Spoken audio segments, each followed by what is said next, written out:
on the cruise next week. Monica wants only her family there.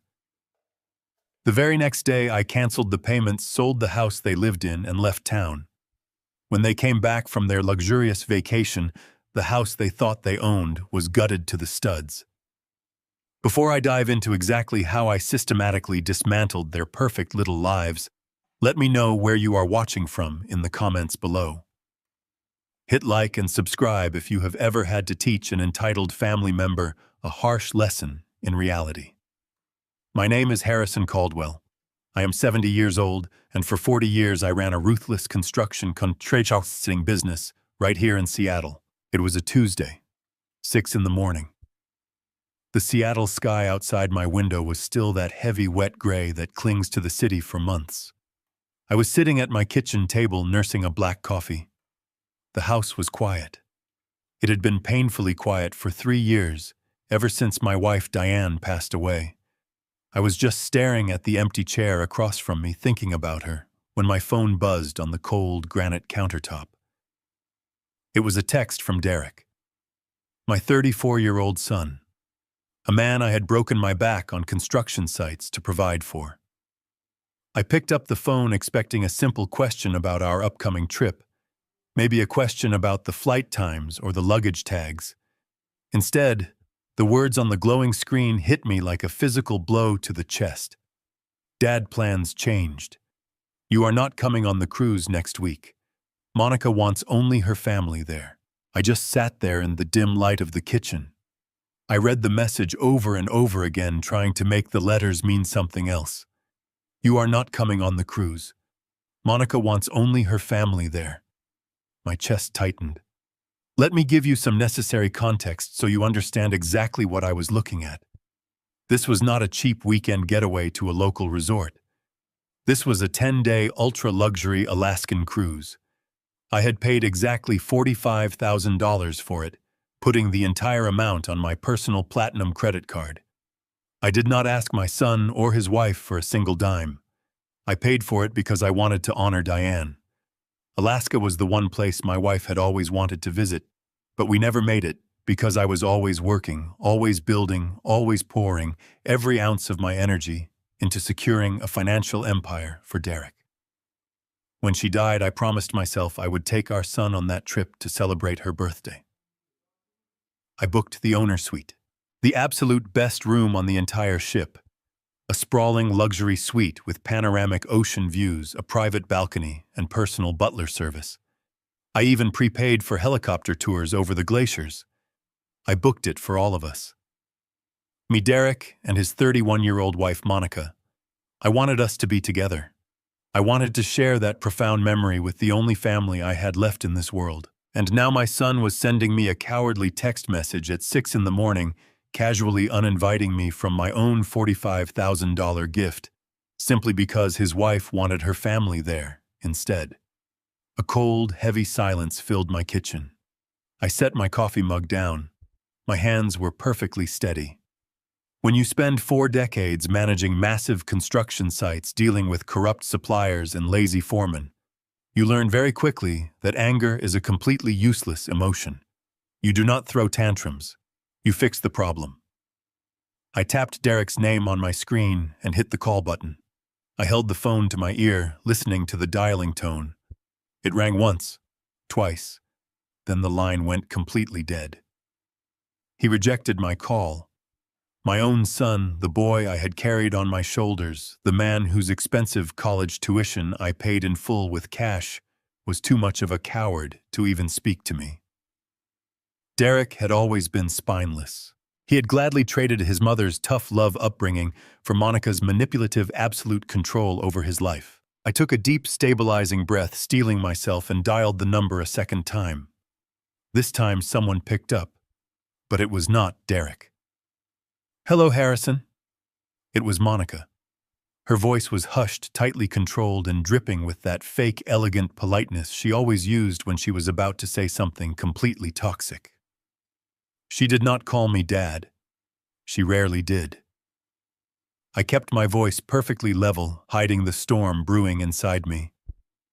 "Put my son on the phone, Monica."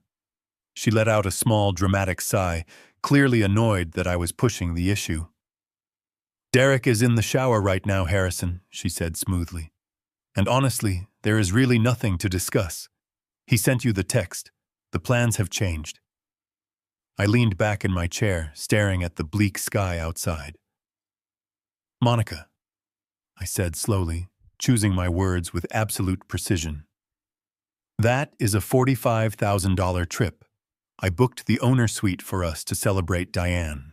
You do not just change the plans and uninvite the person who paid for the entire ticket." I could hear her shifting on the other end of the line. I could hear the faint sound of running water in the background, proving Derek was hiding. Then, she delivered the words that completely shattered whatever fragile illusion of family we had left. "Look, Harrison," she whispered, her tone hardening into something deeply condescending. "My parents have never been on a luxury vacation in their entire lives. They really deserve this experience. Plus, my brother Bradley is coming too. Let us be honest here. Older people like you get sick at sea so easily.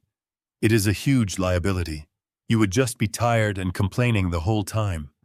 My parents are in much better shape to actually enjoy the owner suite." I closed my eyes. The sheer audacity of this woman was staggering. She was hijacking my generous gift, my hard-earned money, and my deeply personal tribute to my dead wife to use as a private, all-expenses-paid luxury vacation for her own parents and her deadbeat brother. People who had never contributed a single cent to her life, let alone ours. I stayed utterly silent on the line, letting her disrespectful words hang in the empty air. Monica took my calculated silence as a victory. She thought she had won. She thought she was dealing with a tired, lonely, clueless old man who would just roll over and accept the massive disrespect because he was desperate for family connection. "We will make sure to buy you some nice souvenirs from the ports, Harrison," she added, her voice dripping with artificial pity. "Just stay home. Relax. Enjoy the quiet time alone. We will see you when we get back." And before I could say a single word in response, she ended the call. The line went dead, leaving me alone in the dark kitchen. The line went dead, leaving me alone in the dark kitchen. I slowly pulled the phone away from my ear and set it down on the cold granite island. For a long minute, I simply stood there, listening to the faint hum of the refrigerator and the rhythmic ticking of the wall clock. The sting of Monica's voice still echoed loudly in my head. "Older people like you get sick at sea so easily. You would just be tired and complaining the whole time. In a different life, maybe a different man would have screamed in anger. Maybe he would have violently thrown his coffee mug against the wall, called his son back repeatedly, and demanded a tearful explanation. But I did none of those things. When you spend 40 years running a commercial construction business in Seattle, you learn to process betrayal differently. You do not survive 4 decades of dealing with corrupt suppliers, corner-cutting foremen, and brutal contract negotiations by throwing a helpless tantrum. In my line of work, when a foundation cracks or a massive steel beam buckles under heavy pressure, you do not cry about it. You pull the blueprints, you inspect the structural integrity, and you systematically locate the rot. Then you tear it out with unforgiving precision. I calmly walked out of the kitchen, leaving my coffee untouched on the counter, and made my way down the hall to my private study. The wooden floorboards creaked softly beneath my feet, a highly familiar sound in a house that felt suddenly entirely too empty and incredibly cold. I sat down at my heavy mahogany desk, flipped open my laptop, and waited patiently for the screen to cast its pale blue glow across the quiet room. I needed to see the exact damage for myself. I opened my personal email and quickly found the original booking confirmation from Royal Caribbean. It was a massive receipt. $45,000 charged directly to my personal platinum credit card without a second thought. I remembered the specific day I booked it, sitting right here in this very chair. I had looked at a framed photograph of Diane on my desk, her smiling face from a trip to the coast many years ago, and I had felt a profound sense of purpose. I was buying us a beautiful, lasting memory, a grand, sweeping tribute to the wonderful woman who had held our entire family together. I had carefully selected the owner suite, the absolute crown jewel of the ship, because I truly wanted Derek to experience the kind of extravagant luxury I had worked my entire life to provide. I highlighted the long booking reference number, copied it to my clipboard, and navigated to the official cruise line passenger portal. My hands did not shake as I steadily pasted the code into the secure login field. I hit the enter key. The loading icon spun for a few agonizing seconds, a small blue wheel turning round and round, before the detailed reservation page finally populated on the monitor. I stared blankly at the bright screen. I blinked, leaning much closer, my eyes rapidly scanning the detailed passenger manifest. I scrolled down to the primary guest details section, fully expecting to see my name, Harrison Caldwell, listed prominently, first as the primary account holder and lead passenger. My name was completely gone. It was not moved down to a secondary cabin. It was not downgraded to a standard interior room. It was completely surgically erased from the entire digital system. In the exact space where my name absolutely should have been, boldly occupying the master bedroom of the massive owner suite, was the name Richard Sterling. Right below him was Margaret Sterling, Monica's parents. The very people who had spent the last 5 years making thinly veiled, highly arrogant comments about my blue-collar background, constantly judging the rough calluses on my hands at every single Thanksgiving dinner, were now the primary occupants of a $45,000 luxury suite I had personally paid for. My chest grew tight, a painfully cold knot of realization rapidly forming deep in my stomach, but I deliberately forced myself to keep scrolling. There were 2 more passengers attached to the active reservation: Derek Caldwell and Monica Sterling. That made 4 people. The owner suite was perfectly designed to hold 6 people comfortably. I looked carefully at the final passenger slot, the one that absolutely undeniably should have belonged to me. Instead, I saw the name Bradley Sterling. Bradley, Monica's 32-year-old brother. A profoundly lazy man who had completely dropped out of 2 different local colleges, who had been rightfully fired from 3 different entry-level jobs I had personally secured for him as massive personal favors, and who currently lived rent-free in his parents' basement, actively playing video games all day long. This fully grown adult man, who had never bothered to buy me so much as a cheap cup of coffee, was now officially registered to casually enjoy the private balcony, the personal butler service, and the premium evening dining packages that I had financed with my own blood sweat and decades of grueling physical labor. They had not merely uninvited me. That alone would have been intensely cruel, but this was something entirely different. They had actively logged into my private secure account, deliberately hijacked my paid reservation, and selfishly replaced me with the entire Sterling family. They had completely stolen my deeply personal gift to use as a highly private, all-expenses, paid luxury family vacation for greedy, terrible people who meant absolutely nothing to me. I sat back deeply in my leather chair, fully letting the sheer, horrifying magnitude of the betrayal completely wash over my tired bones. Monica had intricately orchestrated this entire scheme. I knew her ruthless tactics perfectly well. She was an absolute master of silent, deeply toxic control, constantly framing her immensely selfish demands as acts of necessary medical care and profound emotional empathy. She had probably convinced Derek that I was simply too old, too fragile, or too painfully depressing to be around on a fun party trip. She had likely spun an elaborate, highly convincing narrative, where taking her family was somehow a tremendous favor to me, gracefully sparing me the extreme physical exhaustion of extended travel across the ocean. And Derek, my spineless, completely cowardly son, had eagerly let her do it. He had willingly allowed his deeply manipulative wife to actively log into the reservation portal, manually delete his deeply grieving father's name, and freely hand over a small fortune in luxury travel to his horrible, condescending in-laws. He had stood by totally silently while they completely ruthlessly hijacked a highly sacred trip explicitly meant to deeply honor his own mother's lasting memory. The betrayal was so incredibly profound, so deeply calculated and viciously malicious, that it instantly and permanently stripped away absolutely any lingering paternal weakness I might have foolishly held onto. I looked intensely at the specific booking details once again. The massive cruise ship was officially scheduled to fully depart in exactly 7 days. Next Tuesday. The official boarding passes were already actively generated and saved. The specialized luggage tags were physically printed. The incredibly expensive premium drink packages were already manually selected. I could clearly see on the screen that Bradley had already happily gone in and successfully upgraded his personal beverage package to the absolute ultimate tier, happily granting him unlimited daily access to incredibly expensive top-shelf liquor. All of these excessive, deeply arrogant charges were linked directly and continuously to my personal platinum credit card, which was incredibly still dutifully stored deeply in the ship system as the primary default payment method for absolutely all ongoing onboard expenses. They actually thought they had finally won. They truly deeply believed they had successfully and completely outmaneuvered me.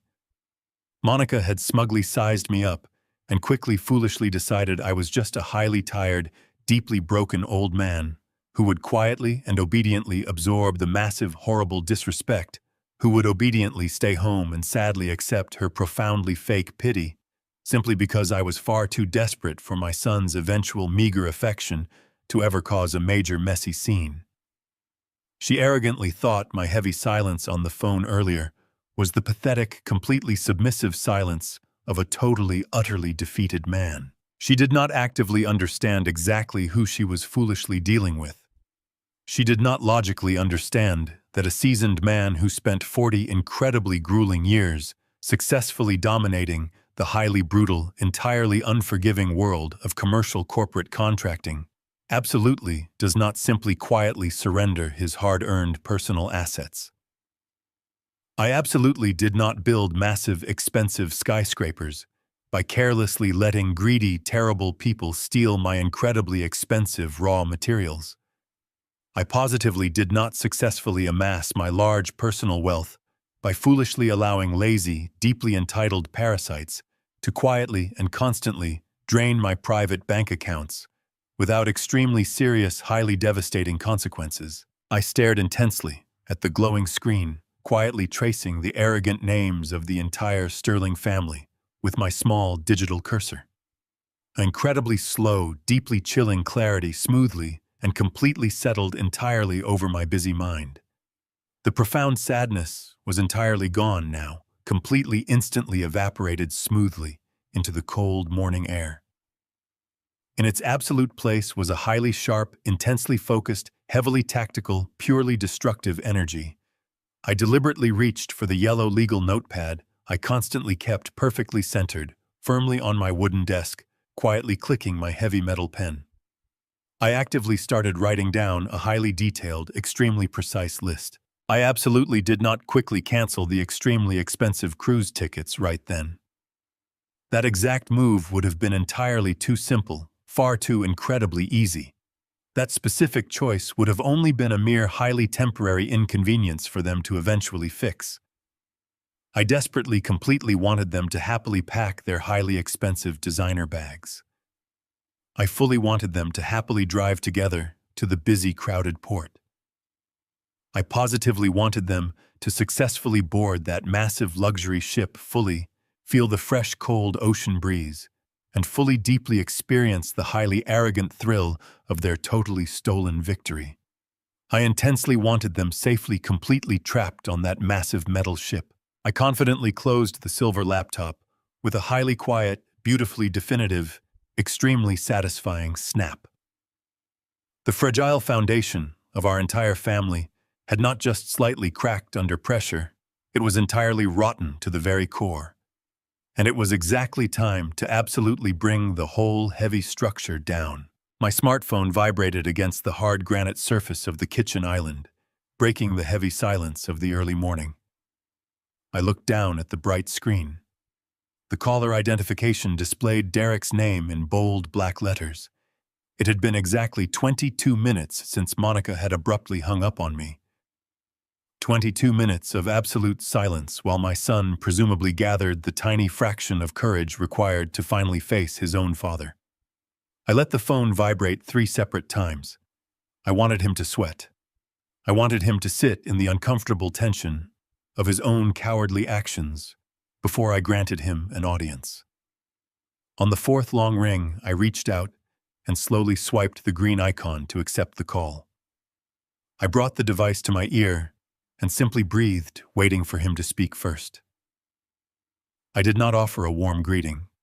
I just let the empty dead air press heavily against his guilty conscience. "Dad, are you there?"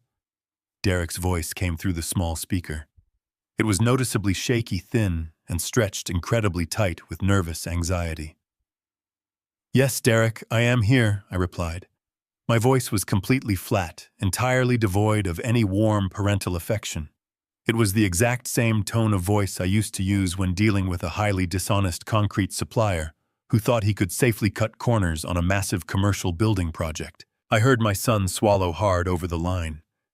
"Listen, Dad."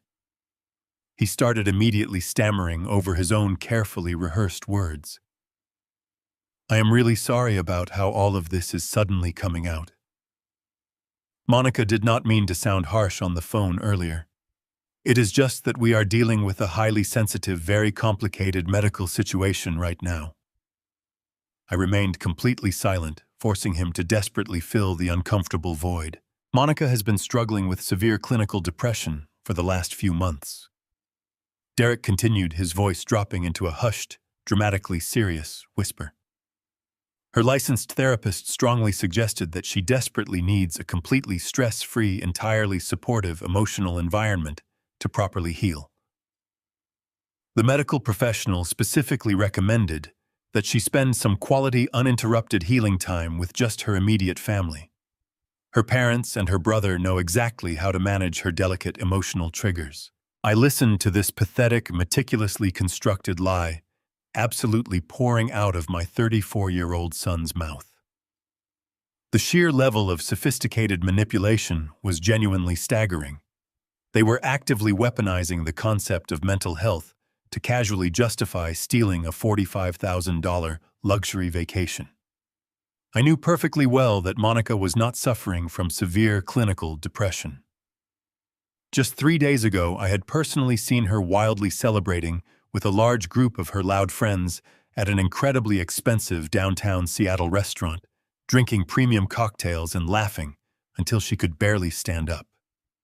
This entire therapy narrative was an incredibly convenient, perfectly timed excuse, uniquely designed to paint me as the villain if I dared to object to their outright theft. "It is just for her mental health, Dad." Derek pleaded, sounding increasingly desperate for my blind validation. "You know how important family support is during a major psychological crisis. We did not want to burden you with her heavy emotional baggage on what is supposed to be a fun, relaxing trip. You would just be stressed out trying to accommodate her strict dietary needs and her therapy schedules. It is honestly much better for everyone if you just stay home and relax in peace. We fully intend to pay you back for your specific ticket eventually. Once our personal finances stabilize a bit, we will set up a monthly payment plan to slowly reimburse you for the money. Please, Dad. Just try to understand our incredibly difficult position. Please do not ruin this important healing journey for us by getting unnecessarily angry." I closed my eyes, feeling a profound, heavy wave of utter disappointment completely wash over me. I thought about my late wife, Diane. She had been a fiercely strong, incredibly resilient woman who absolutely believed in the strict, unforgiving concept of personal accountability. When Derek was a teenager, if he ever tried to avoid taking direct responsibility for his own foolish mistakes, Diane would confidently march him straight back to the scene of the problem and force him to look the offended party dead in the eyes while he delivered a genuine apology. She raised him with tough love, trying to mold his soft clay into a solid, dependable man. But the devastating truth was that Derek had always been inherently weak. He had absolutely zero structural integrity. The very moment he left our strict household and met Monica, he had eagerly and completely surrendered his own spine. He actively traded his strong, demanding mother for a deeply controlling, heavily manipulative wife who expertly dictated his every single move.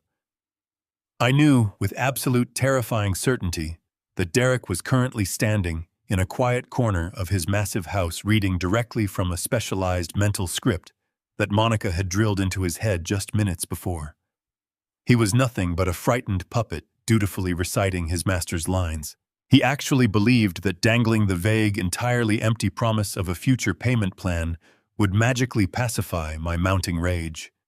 He genuinely thought that mentioning a fictional long-term reimbursement schedule for a massive $45,000 credit card charge would successfully blind me to the immediate reality of their vicious betrayal. I knew perfectly well that I would never see a single dime of that money from them. They lived entirely beyond their actual means, constantly drowning in superficial debt, just to maintain a highly curated, profoundly fake image of extreme wealth on their various social media profiles. The idea that they would suddenly develop the sharp financial discipline required to slowly pay back tens of thousands of dollars was an absolute laughable fantasy. But I did not point out the glaring logical flaws in his pathetic story. I did not loudly demand to see this supposed therapist's official medical notes. I did not scream about the blatant, horrific disrespect of replacing my name with Bradley's name on a trip designed to honor my dead wife. Instead, I smoothly leaned into the carefully constructed lie. I deliberately forced every single trace of anger, betrayal, and sorrow completely out of my voice. I took a slow, deep breath, perfectly mimicking the gentle, deeply understanding tone of a highly sympathetic, thoroughly defeated old father who simply wanted his son to be happy. "All right, son," I said softly. My voice was smooth, quiet, and completely non-threatening. If Monica is truly struggling with such a severe, complicated medical issue, then of course she needs to be surrounded by her own parents. Mental health is incredibly important. I completely understand why you had to change the passenger details so abruptly. You do not need to worry about me. I will be perfectly fine staying here at the house. Just focus entirely on taking good care of your wife and making sure she gets the peaceful, healing environment she desperately needs. There was a sharp, sudden intake of breath over the phone line.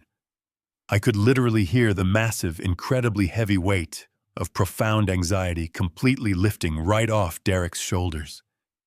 The absolute relief in his voice was palpable, almost sickeningly sweet. "Really, Dad?" He asked, his tone instantly shifting from desperate panic to bubbling, highly arrogant excitement. "You are not incredibly mad at us? I mean, I know it is a huge, sudden change of plans, and I was so deeply worried you would completely blow up at me over the financial aspects of the tickets." "I am not mad at all, Derek." I lied effortlessly. My face was a cold, expressionless mask of pure stone. A father's only job is to properly support his son during difficult times. You go on your trip, enjoy the fresh ocean air, have a wonderful, relaxing time with the Sterling family. We can easily discuss all the boring financial details and the specific reimbursement plans whenever you get back to Seattle. There is absolutely no rush. "Thank you, Dad." Derek gushed, completely falling into the massive invisible trap I had just perfectly laid out for him. "You are the absolute best. Seriously, this means the entire world to Monica and me. We will definitely bring you back something incredibly nice from the glaciers. I have to go help Monica finish packing the last of her specialized therapy items, but I will text you right before we board the ship next week. I love you, Dad." "I love you too, son," I replied calmly. "Have a very safe and highly memorable journey." I pulled the phone away from my ear and deliberately ended the call. The screen went completely dark, reflecting my own hard, unsmiling face in the black glass. Derek had eagerly bought the entire performance. He genuinely, truly believed that his clueless, overly generous old father had completely swallowed their pathetic fairy tale without a single moment of critical hesitation. He was likely walking back into his master bedroom right now, proudly flashing a victorious smile at his heavily manipulative wife, confidently assuring her that the stupid old man was successfully handled and safely out of their way. They thought they had securely won the absolute ultimate prize. They confidently believed they were about to embark on the most incredibly luxurious, entirely free vacation of their entire superficial lives. But they were completely catastrophically wrong. The real war had not even officially begun yet, and my deeply arrogant son had absolutely no idea that he had just casually handed me the exact tactical ammunition I desperately needed to thoroughly, systematically destroy his perfectly curated, profoundly fake life. I sat in the absolute silence of my study, slowly steepling my fingers together, entirely ready to initiate the next devastating phase of my response. I sat in the absolute silence of my study, slowly steepling my fingers together, entirely ready to initiate the next devastating phase of my response. The heavy mahogany clock on the wall ticked steadily, marking the slow passage of time. Suddenly, the quiet atmosphere was shattered by a sharp, vibrating buzz from the smartphone resting on my desk. The screen illuminated the dim room with a harsh white light. I leaned forward and picked up the device, fully expecting another text message from Derek, perhaps a hollow apology, or another carefully crafted lie to ensure I was completely pacified. Instead, the notification banner displayed the bright blue logo of my primary financial institution. It was an automated security alert. My brow furrowed in mild confusion. I swiped the screen to unlock the phone and opened the secure banking application. The alert was directly tied to a specific checking account, one that I rarely monitored because it was explicitly meant to remain completely dormant. It was a joint emergency checking account that I officially shared with Derek. This account was a deeply sentimental relic from a completely different era of our lives. Many years ago, when Derek first moved out of our family house to attend college, my late wife Diane had firmly insisted that we establish a shared financial safety net for him. Diane was an incredibly loving mother, but she was also exceptionally practical and fiercely protective. She wanted to ensure that if our only son ever found himself in a genuine crisis, a sudden medical emergency, a major car breakdown, or a catastrophic living situation, he would have immediate, unquestioned access to liquid funds without having to wait for banking hours or cross-country wire transfers. I had initially argued against the idea, firmly believing that a young man needed to learn how to actively manage his own financial hardships to build real character. But Diane had looked at me with those piercing, uncompromising eyes and quietly demanded that we provide him with a silent, permanent pillar of financial security. I dutifully deposited a very generous sum of cash into that specific account and effectively forgot about it. Over the passing decades, even after Derek successfully graduated, found a lucrative corporate career, and eventually married Monica, I never bothered to officially close the account or remove his name from the authorized user list. I simply kept a substantial cushion of liquid cash resting in the vault, quietly honoring my sacred promise to Diane to always provide a safe harbor for our child. For years, the balance had remained entirely untouched. Derek clearly knew the strict rules of the arrangement. The money was exclusively reserved for absolute life-altering emergencies. I slowly tapped the push notification, prompting the mobile banking application to instantly load the detailed transaction history for the joint emergency account. The digital screen refreshed, and my eyes locked onto the bold black numbers proudly displayed at the very top of the ledger. My heart skipped a remarkably heavy beat. The total available balance had been drastically and completely reduced. I frantically scrolled down to the recent activity section, my vision rapidly narrowing on the most recent line items. There, glowing with stark digital clarity, were 3 back-to-back cash withdrawals. Each individual withdrawal was for the exact same incredibly specific numerical amount, $9,900. I stared intensely at the bright screen, letting the cold mathematical reality completely wash over my racing mind. 3 consecutive transactions of $9,900 flawlessly executed within mere minutes of each other, efficiently pulling a massive total of $29,700 of raw, untraceable cash directly out of my private emergency reserves. The warm blood in my veins instantly turned to absolute ice. As a hardened man who spent 40 grueling years actively managing highly complex commercial construction budgets, aggressively dealing with massive union payrolls, and skillfully navigating strict corporate banking regulations, I knew exactly what that highly specific number meant. You absolutely do not withdraw exactly $9,900 from a bank by mere coincidence.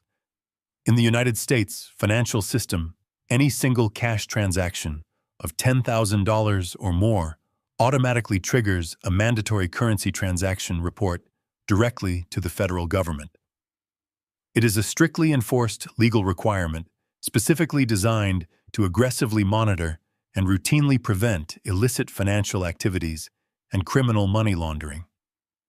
By deliberately and carefully keeping each individual cash withdrawal just exactly $100 under that major legal reporting threshold, whoever physically took the money was actively engaging in a highly calculated, deeply illegal financial maneuver commonly known as structuring. They were intentionally, maliciously bypassing sophisticated federal monitoring systems. They desperately wanted to pull a massive, life-changing amount of liquid cash completely out of the banking system without ever generating any official corporate banking flags or prompting any automated security phone calls to the primary account holder. They were not simply stealing my expensive luxury vacation to Alaska. They were actively, systematically draining my liquid financial assets, while simultaneously feeding me a pathetic, entirely fictional, emotional sob story about Monica supposedly suffering from severe clinical depression. The profound sheer audacity of their multi-layered criminal deception was physically sickening. Derek had literally just spent 10 long minutes on the telephone, practically begging for my deepest paternal sympathy, emotionally describing his wife as a fragile, deeply troubled woman who desperately needed a peaceful family retreat to simply function in society. All the while, they had already brilliantly orchestrated a highly illegal, heavily calculated extraction of nearly $30,000 in completely untraceable cash. I placed the phone down on the wooden desk, my breathing perfectly even, but my mind operating at a terrifying, hypervigilant speed. Why would a married couple living in a beautiful, extremely expensive Bellevue mansion ever desperately need $30,000 in raw physical cash? You absolutely do not use unrecorded stacks of $100 bills to pay for normal, legitimate household expenses, like utility bills, premium groceries, or luxury car insurance. You do not need carefully structured physical currency to comfortably enjoy a paid luxury cruise vacation where absolutely every single premium amenity is neatly linked to a digital cabin card. Untraceable cash is exclusively gathered and utilized for only one specific purpose. It is purposely used to secretly pay for highly illicit goods or incredibly shady under-the-table services that cannot ever legally leave a permanent paper trail. My son was not just a weak, pathetic coward who had allowed his terrible wife to casually disrespect his grieving father. He was now an active, incredibly brazen participant in a major financial conspiracy aimed directly at my personal wealth. The intricate pieces of the dark puzzle were finally clicking together with devastating clarity. The sudden cancellation of my cruise ticket, the inclusion of Monica's highly questionable family, the deeply manipulative, thoroughly rehearsed phone call, and now the massive, highly illegal structuring of cash withdrawals from an account they genuinely thought I was entirely too old and completely too oblivious to actively monitor. They had truly crossed the point of no return. I absolutely had to uncover exactly why. I closed the banking application on my phone and pushed my leather chair back from the mahogany desk. The quiet morning air in my study felt suddenly heavy, thick, with the undeniable reality of my son's deceit. $30,000 in structured cash withdrawals was not a simple misunderstanding. It was a massive, deliberate maneuver to bypass federal banking security executed by someone who desperately needed untraceable funds. I needed to see Derek face to face. I needed to look him directly in the eyes and see the truth for myself. I stood up, grabbed my heavy wool coat from the hallway closet, and walked out the front door into the crisp, gray Seattle morning. I climbed into my truck and started the engine. The drive from my quiet neighborhood to the upscale suburbs of Bellevue usually took about 30 minutes across the floating bridge, but today, the journey felt like an eternity. The rhythmic thumping of the tires over the concrete expansion joints matched the furious beating of my heart. As I navigated the winding tree-lined streets of Bellevue, the modest homes gradually gave way to sprawling multi-million-dollar estates. The neighborhood was an exclusive enclave of manicured lawns, pristine private driveways, and towering evergreens. It was a place designed for profound comfort and absolute security. I turned the steering wheel and slowly approached the specific cul-de-sac where Derek and Monica lived. I did not pull directly into their expansive driveway. My gut instinct, honed by decades of dealing with highly deceitful contractors and hostile business negotiations, warned me to remain completely unseen. I drove past their property, parked my truck discreetly 2 full blocks away, and turned off the ignition. I sat in the silent cabin for a moment, simply staring at my calloused hands resting on the steering wheel. I stepped out of the vehicle and began the short walk down the pristine sidewalk. The cold morning air bit at my face, but I barely felt it. My mind was entirely focused on the massive structure standing at the end of the street. It was a stunning, modern architectural masterpiece valued at $2.2 million. I knew the exact appraisal value because I was the one who had purchased the property. When Derek and Monica were first married, they had endlessly complained about the soaring cost of living and their inability to afford a decent home in a safe neighborhood. I wanted to give my only son the ultimate head start in life, a solid foundation that I had to fight tooth and nail to build for myself. I had bought the Bellevue estate entirely in cash. I did not want them burdened by a suffocating 30-year mortgage or crippled by fluctuating interest rates. However, my veteran business sense had prevailed over pure parental emotion. I legally placed the entire property into a strict revocable living trust. I retained ultimate control of the deed, but I allowed them to live there completely rent-free. I even paid the exorbitant annual property taxes and the hefty homeowners association fees out of my own pocket. I provided them with a flawless, luxurious existence totally free of any housing expenses. All they had to do was maintain the property and build their lives. And now they were using the absolute financial freedom I provided to systematically steal from me. As I approached the edge of their manicured property line, I stayed close to the tall privacy hedges, deliberately avoiding the sweeping line of sight of their front door smart camera. The sheer audacity of their deception tasted like bitter ash in my mouth. I slipped quietly through the side gate, my boots making virtually no sound on the damp paving stones. I bypassed the grand front entrance and made my way to the discreet side door that led directly into the spacious 3-car garage. I reached into my coat pocket and pulled out my heavy brass keyring.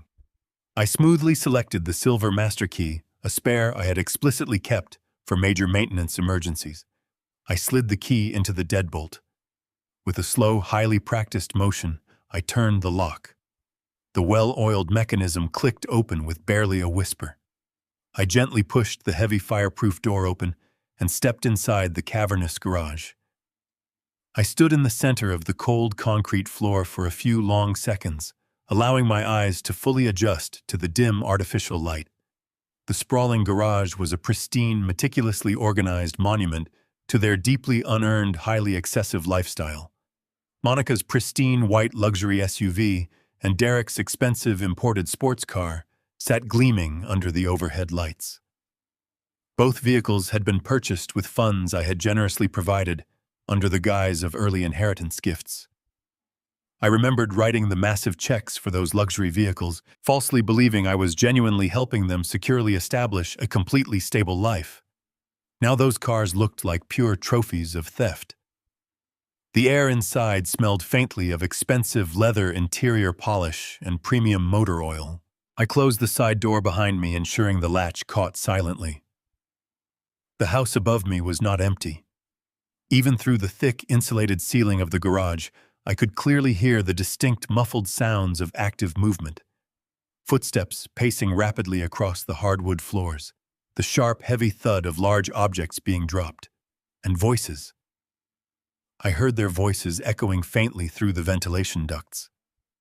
I moved slowly toward the interior utility stairs, a narrow secondary staircase that led directly up to the back hallway near the sprawling master suite. I placed my hand on the wooden railing and began to climb. I placed my boots carefully on the very edge of each wooden step, expertly shifting my body weight to avoid making a single creak. I ascended into the residential level of the house, blending perfectly into the dark shadows of the narrow rear corridor. The sounds from the master bedroom became incredibly clear. They were not packing in a frantic, depressive panic. They were openly celebrating. I heard Monica let out a sharp, genuine burst of laughter, a joyful sound that directly contradicted the elaborate story of her severe clinical depression. I stood perfectly still in the protective darkness of the hallway, my back pressed firmly against the cool plastered wall. Through the partially open door of the master suite, I could see the bright morning light spilling across the imported Italian rugs. I could hear the distinct rhythmic zipping of heavily overstuffed luggage. They were dragging massive hard-shell designer suitcases across the floor, casually discussing which expensive formal outfits to bring for the exclusive captain's dinner. My chest burned with a profound icy fury. There was absolutely no medical emergency. There was no desperate need for a quiet, healing family retreat. They were simply packing for a highly extravagant, incredibly expensive luxury vacation that they had ruthlessly stolen directly from my grieving hands. I held my breath, narrowing my focus, and silently listened as the true, horrifying depths of their sinister betrayal finally began to unfold right in front of me. I stood perfectly still in the protective darkness of the hallway. The master bedroom door was cracked open just enough to let a sliver of bright sunlight slice across the expensive hardwood floor. I could hear the distinct sound of a heavy suitcase zipper being aggressively pulled shut. Then came the voice of Monica. It was not the hushed, concerned whisper she had used on the phone with me just hours prior. It was loud, bright, and completely saturated with an ugly, arrogant triumph. She was actively mocking me. I could hear the sneer in her words as she imitated my calm acceptance of her demands. She laughed sharply, telling someone in the room how incredibly easy it had been to get the stupid old man to surrender a luxury vacation. She bragged about how she barely had to push before I rolled over and gave her exactly what she wanted. My jaw tightened. She was proudly describing my profound grief as a massive flaw to be mercilessly exploited for her own personal gain. Another voice joined the conversation, drawing a harsh, greedy laugh from Monica. It was Bradley, the perpetually unemployed brother of Monica, the man whose entire existence seemed strictly dedicated to avoiding any form of honest labor. He was lounging somewhere in the room, likely sitting on the very bed my money had purchased. He eagerly asked if they had the boarding passes fully printed. Then he loudly proclaimed that his primary goal for the entire 10-day Alaskan journey was to systematically drain the ship of its most expensive alcohol. He cheerfully reminded Monica to double-check that the onboard spending account was still solidly connected to my platinum credit card. He vividly described the premium bourbon and the highly exclusive champagne he planned to order every single night, joking that he would drink enough to put me in a shallow financial grave. He actually used those exact words.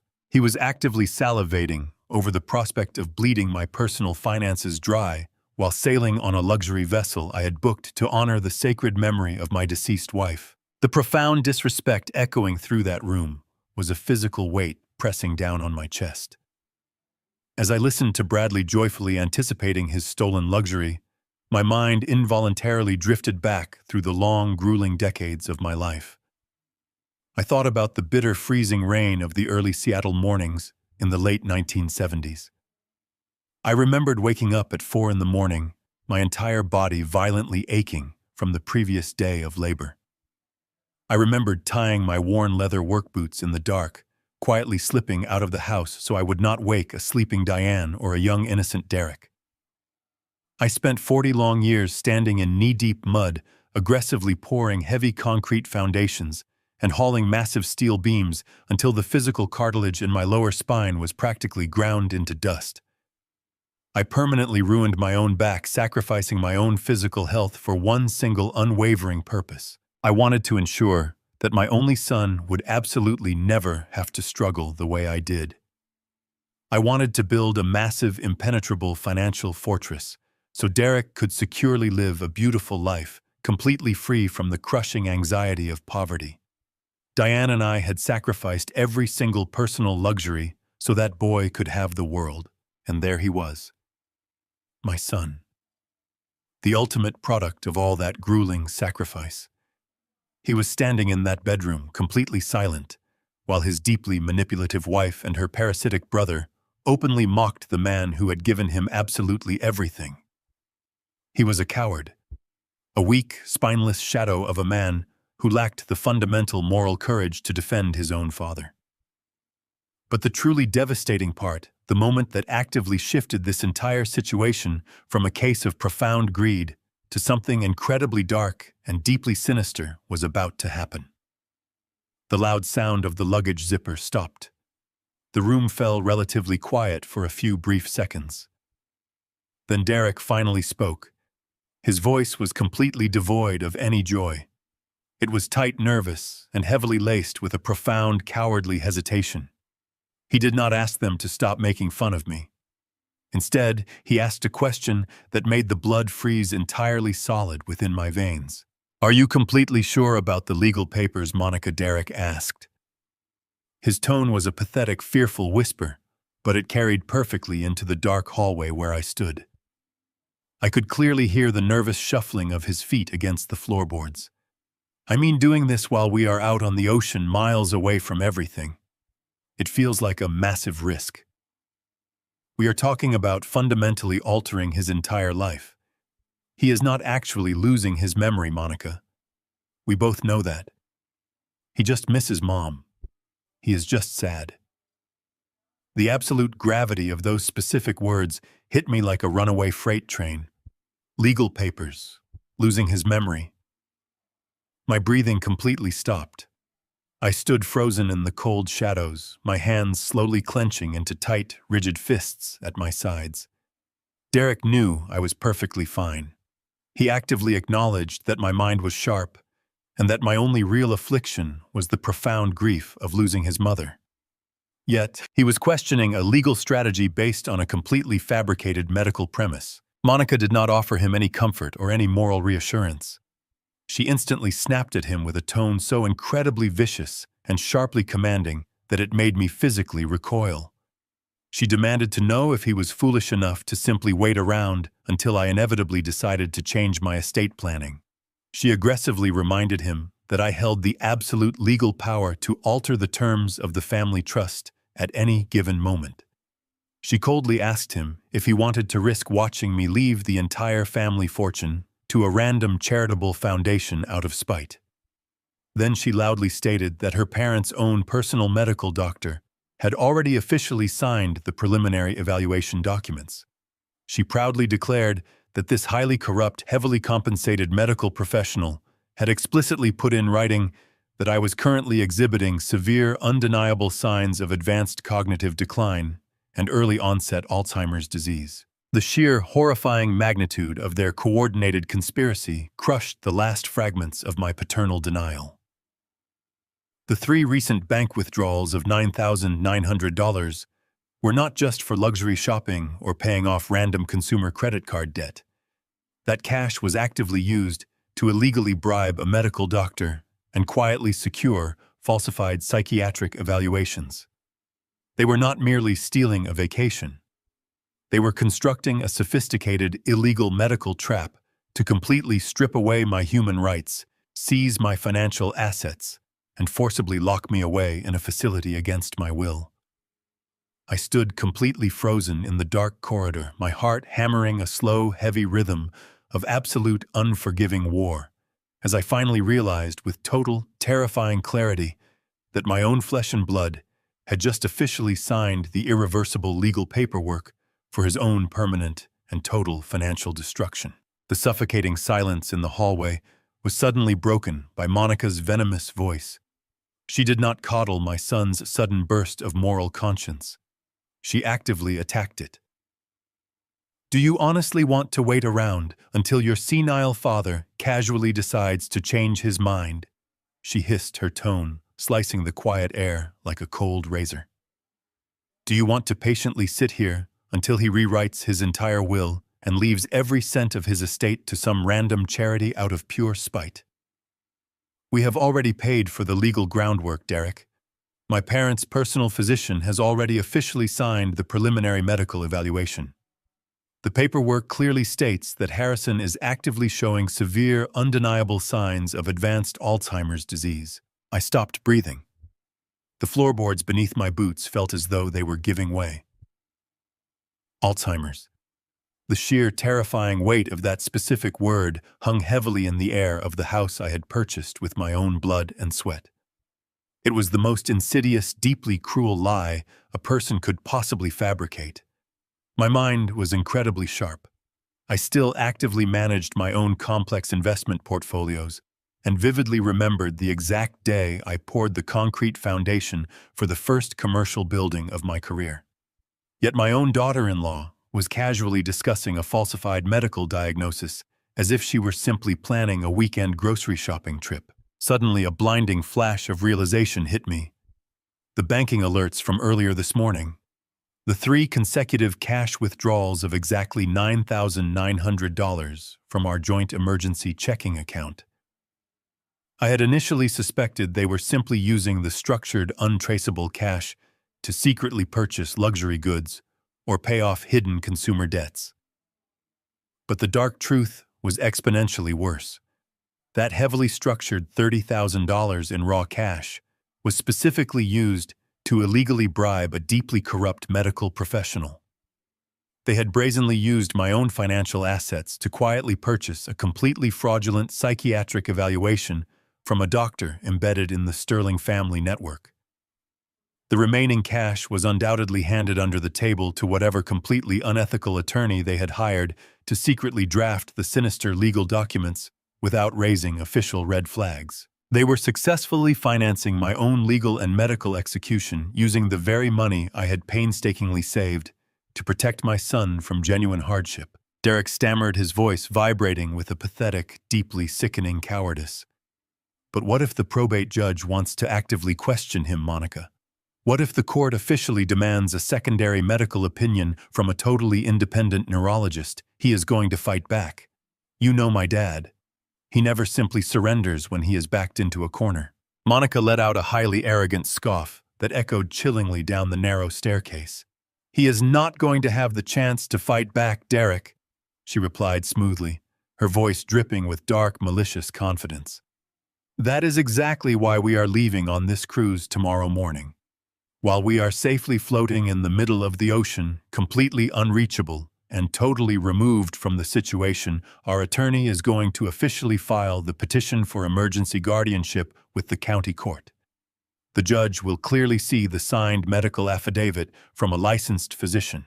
I leaned my heavy shoulders against the cool plaster wall, closing my eyes and listening intensely as she carefully outlined the final incredibly devastating phase of her highly illegal and totally unforgivable master plan. "And when the court predictably asks for a pattern of recent erratic behavior," Monica continued, her tone practically vibrating with smug, victorious pride, "we will simply present them with the undeniable fact that he deliberately abandoned his own highly expensive family vacation at the very last possible minute. We will convincingly argue that his mental state has rapidly deteriorated to the point where he is a severe danger to himself, suddenly isolating himself from his loving family and refusing to leave his empty house. It is the absolute perfect narrative. By the time our luxury cruise docks back here in Seattle next week, the emergency court order will already be fully processed. We will simply have the medical transport team quietly waiting at his front door.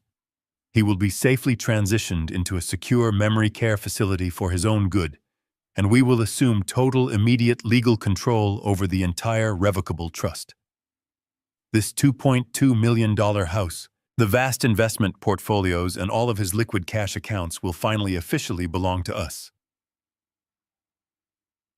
The sheer calculated perfection of their sinister trap was genuinely breathtaking. They had actively used my profound grief over Diane's passing to paint me as a deeply unstable, reclusive old man. They had cleverly manipulated me into voluntarily skipping the cruise, effectively transforming my quiet, dignified retreat into the final piece of manufactured evidence required to legally steal my fundamental human rights.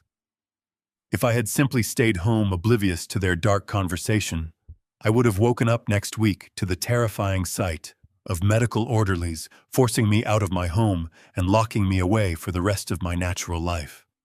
They were willing to legally bury me alive to accelerate their inheritance. My chest completely stopped hurting. The profound, suffocating sorrow that had heavily weighed down my tired heart since I first read Derek's text message at 6 a.m. completely evaporated into thin air. There was absolutely no trace of paternal love left inside my body. The man standing in that master bedroom was no longer my son. He was a dangerous, heavily compromised liability. He was an active, willing participant in a highly sophisticated, deeply malicious conspiracy, specifically designed to completely strip away my freedom, my dignity, and my hard-earned legacy. I simply did not need to ever hear another single word from them. I silently pushed myself away from the hallway wall, ensuring that the heavy fabric of my winter coat did not brush against the wooden doorframe. I placed my boots with absolute surgical precision on the exact edges of the wooden stairs, silently reversing my path down into the dim garage. My breathing was incredibly slow, remarkably deep, and entirely controlled. I felt a sudden massive surge of cold, highly focused energy completely flood my veins.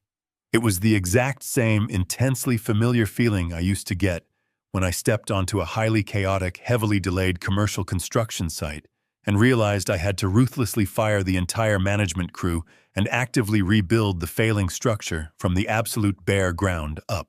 I slowly and silently slipped out the side door of the garage, feeling the cold morning wind immediately hit my face. I walked the 2 long blocks back to my parked truck, my strides incredibly long and completely purposeful. I quickly climbed into the driver's seat and firmly gripped the heavy leather steering wheel. The time for any silent, crippling grief was entirely over. They had officially declared war, and I was going to deliver a financial and legal slaughter so profoundly devastating that their precious Sterling family name would be permanently ruined. The drive back across the Interstate 90 floating bridge was a blur of gray concrete and driving rain. The heavy tires of my truck hummed a steady, monotonous rhythm against the wet asphalt, perfectly matching the cold, mechanical processing of my own thoughts. I did not drive back to my empty, silent house. I drove directly into the dense, towering heart of downtown Seattle. The towering glass and steel skyscrapers loomed overhead like massive, unforgiving sentinels as I navigated the slick, crowded streets. I pulled my truck into the subterranean parking garage of a sleek high-rise office building, cut the engine, and took one final incredibly deep breath. The raw, visceral sting of absolute betrayal had completely subsided, replaced entirely by a profound, terrifying clarity. I was no longer a grieving widower, and I was no longer a forgiving father. I was a man actively fighting for his own fundamental survival. I stepped out of the elevator on the 42nd floor and walked purposefully through the heavy glass doors of Reed Sterling and Vance, one of the most ruthless and highly respected corporate law firms in the entire Pacific Northwest. The receptionist, a sharply dressed young woman who had known me for over a decade, immediately recognized the hard, unyielding expression on my face. She did not bother asking if I had a scheduled appointment. She simply nodded quickly, picked up her desk phone, and quietly pressed a single button. Within seconds, the heavy mahogany door at the far end of the plush corridor swung open. Mitchell Reed stood in the doorway. Mitchell was a 68-year-old legal shark, a man whose tailored Italian suits barely concealed the predatory instincts of a highly aggressive courtroom brawler. He had been my personal attorney, my trusted confidant, and my closest friend for over 35 years. He was the man who had expertly drafted every single ironclad contract for my construction business, fiercely protecting my wealth from countless corporate predators. Mitchell took one look at my posture, stepped aside, and silently ushered me into his expansive corner office. He closed the heavy door behind us, ensuring the locking mechanism clicked firmly into place. The room was a monument to legal intimidation, featuring floor-to-ceiling windows that offered a sweeping panoramic view of the dark, churning waters of Puget Sound. He did not offer me a drink or ask me how my morning was going. He walked directly over to his massive oak desk, sat down in his high-backed leather chair, and fixed his piercing gray eyes directly on me. "You have that exact same look on your face that you had 20 years ago when you ruthlessly fired your entire executive board," Mitchell said, his voice a low, gravelly rumble. "Tell me exactly who we are legally destroying today." I sat down in the leather chair opposite him. I did not waste time with emotional preludes or long, drawn-out explanations. I gave him the pure, unvarnished facts. I told him about the early morning text message from Derek canceling the cruise. I told him about the 3 consecutive bank withdrawals of exactly $9,900, carefully pulled from the emergency joint checking account. And finally, I told him about my silent trip to the Bellevue mansion. I repeated word for absolute word the horrifying conversation I had actively eavesdropped on between Monica and my son. I described their calculated plan to illegally purchase a fraudulent medical diagnosis of advanced Alzheimer's disease. I detailed their exact timeline to legally declare me totally incompetent and forcibly lock me away in a secure medical facility while they safely enjoyed a luxury vacation purchased with my own platinum credit card. Mitchell did not interrupt me once. He sat perfectly still, his hands steepled tightly together, his expression growing darker and significantly more dangerous with every single sentence I delivered. When I finally finished, a heavy, suffocating silence filled the expansive office. Mitchell slowly lowered his hands and let out a long, highly controlled breath. "I warned you about this, Harrison," he said, his tone devoid of any judgment, heavily laced instead with a cold, terrifying professional fury. 7 years ago, when you insisted on buying that incredibly expensive Bellevue property in cash and placing it into a revocable living trust for Derek to actively use, I explicitly warned you. I sat in this exact same chair, and I told you that putting massive, unrestricted assets into the hands of a weak young man with a highly manipulative wife was a recipe for absolute financial disaster. I told you they would eventually view your extraordinary generosity as a permanent weakness. "You were absolutely right, Mitchell," I replied evenly, not breaking eye contact. I foolishly let my profound grief over Diane blind my rational judgment. I desperately wanted to provide him with a beautiful, stress-free life. But I am not here to discuss my past parental failures. I am here because my own son and his terrible wife are actively trying to legally bury me alive. I need to know exactly how far along they are in this process. I need to know the specific mechanics of the execution they have planned for me. Mitchell did not say another word. He immediately swiveled his heavy leather chair toward his multi-monitor computer setup. His fingers flew across the mechanical keyboard with practiced, aggressive speed. As a highly senior partner in a massive law firm, Mitchell possessed specialized high-level access to the secure digital dockets of the county superior court system. He bypassed the public portals and dug directly into the restricted back-end filing networks, where local attorneys digitally queue up their forthcoming legal petitions before they are officially stamped by a sitting judge. The soft, rapid clicking of his keyboard was the only sound in the tense room for several agonizing minutes. I watched his eyes rapidly scan the dense lines of legal code flashing across his bright monitors. Suddenly, his fingers stopped moving. His jaw tightened significantly, and a dark, dangerous shadow passed entirely over his face. He reached out, grabbed his mouse, and clicked a single file. He slowly turned the large monitor around, so it directly faced me. The bright screen illuminated the dark room, casting a pale light over the mahogany desk. I leaned forward, my eyes locking onto the stark, highly formal legal header clearly displayed at the very top of the digital document. It was an official petition for emergency guardianship and declaration of complete incapacity. The primary petitioner listed was Derek Caldwell. The targeted respondent was Harrison Caldwell. Mitchell pointed a sharp finger at the screen, his voice tight with barely suppressed anger. They did not just talk about it, Harrison. They actually paid a highly corrupt, completely unethical lawyer to draft the entire execution order. It is fully weaponized and actively sitting in the secure digital queue. Look at the attached exhibits. They have already uploaded a preliminary medical affidavit heavily implying severe advanced cognitive decline, intentionally signed by a physician completely outside of your normal medical network. They have documented your recent grief-induced isolation as undeniable proof of profound mental instability. And look at the scheduled filing date. He tapped the bottom of the screen. Next Tuesday. Exactly 48 hours after their massive luxury cruise ship officially sails completely out of international communication range. I stared at the glowing document, reading the cold, deeply clinical language designed to systematically strip away my basic human rights, seize my entire financial legacy, and forcibly erase me from the civilized world. They were going to quietly submit this massive, irreversible legal bomb to a sympathetic probate judge, while they were safely drinking premium champagne on a private ocean balcony I had personally paid for. They expected to return to Seattle, step off the ship, and casually inherit my vast fortune while I wasted away in a locked, sterile room. Mitchell turned the monitor back around and looked at me, his eyes burning with a fierce, protective fire.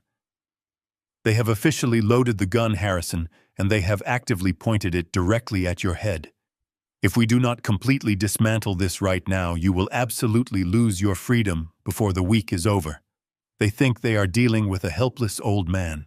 I slowly stood up from the leather chair, buttoning my heavy wool coat. I looked out the massive window at the dark, churning waters of the Sound.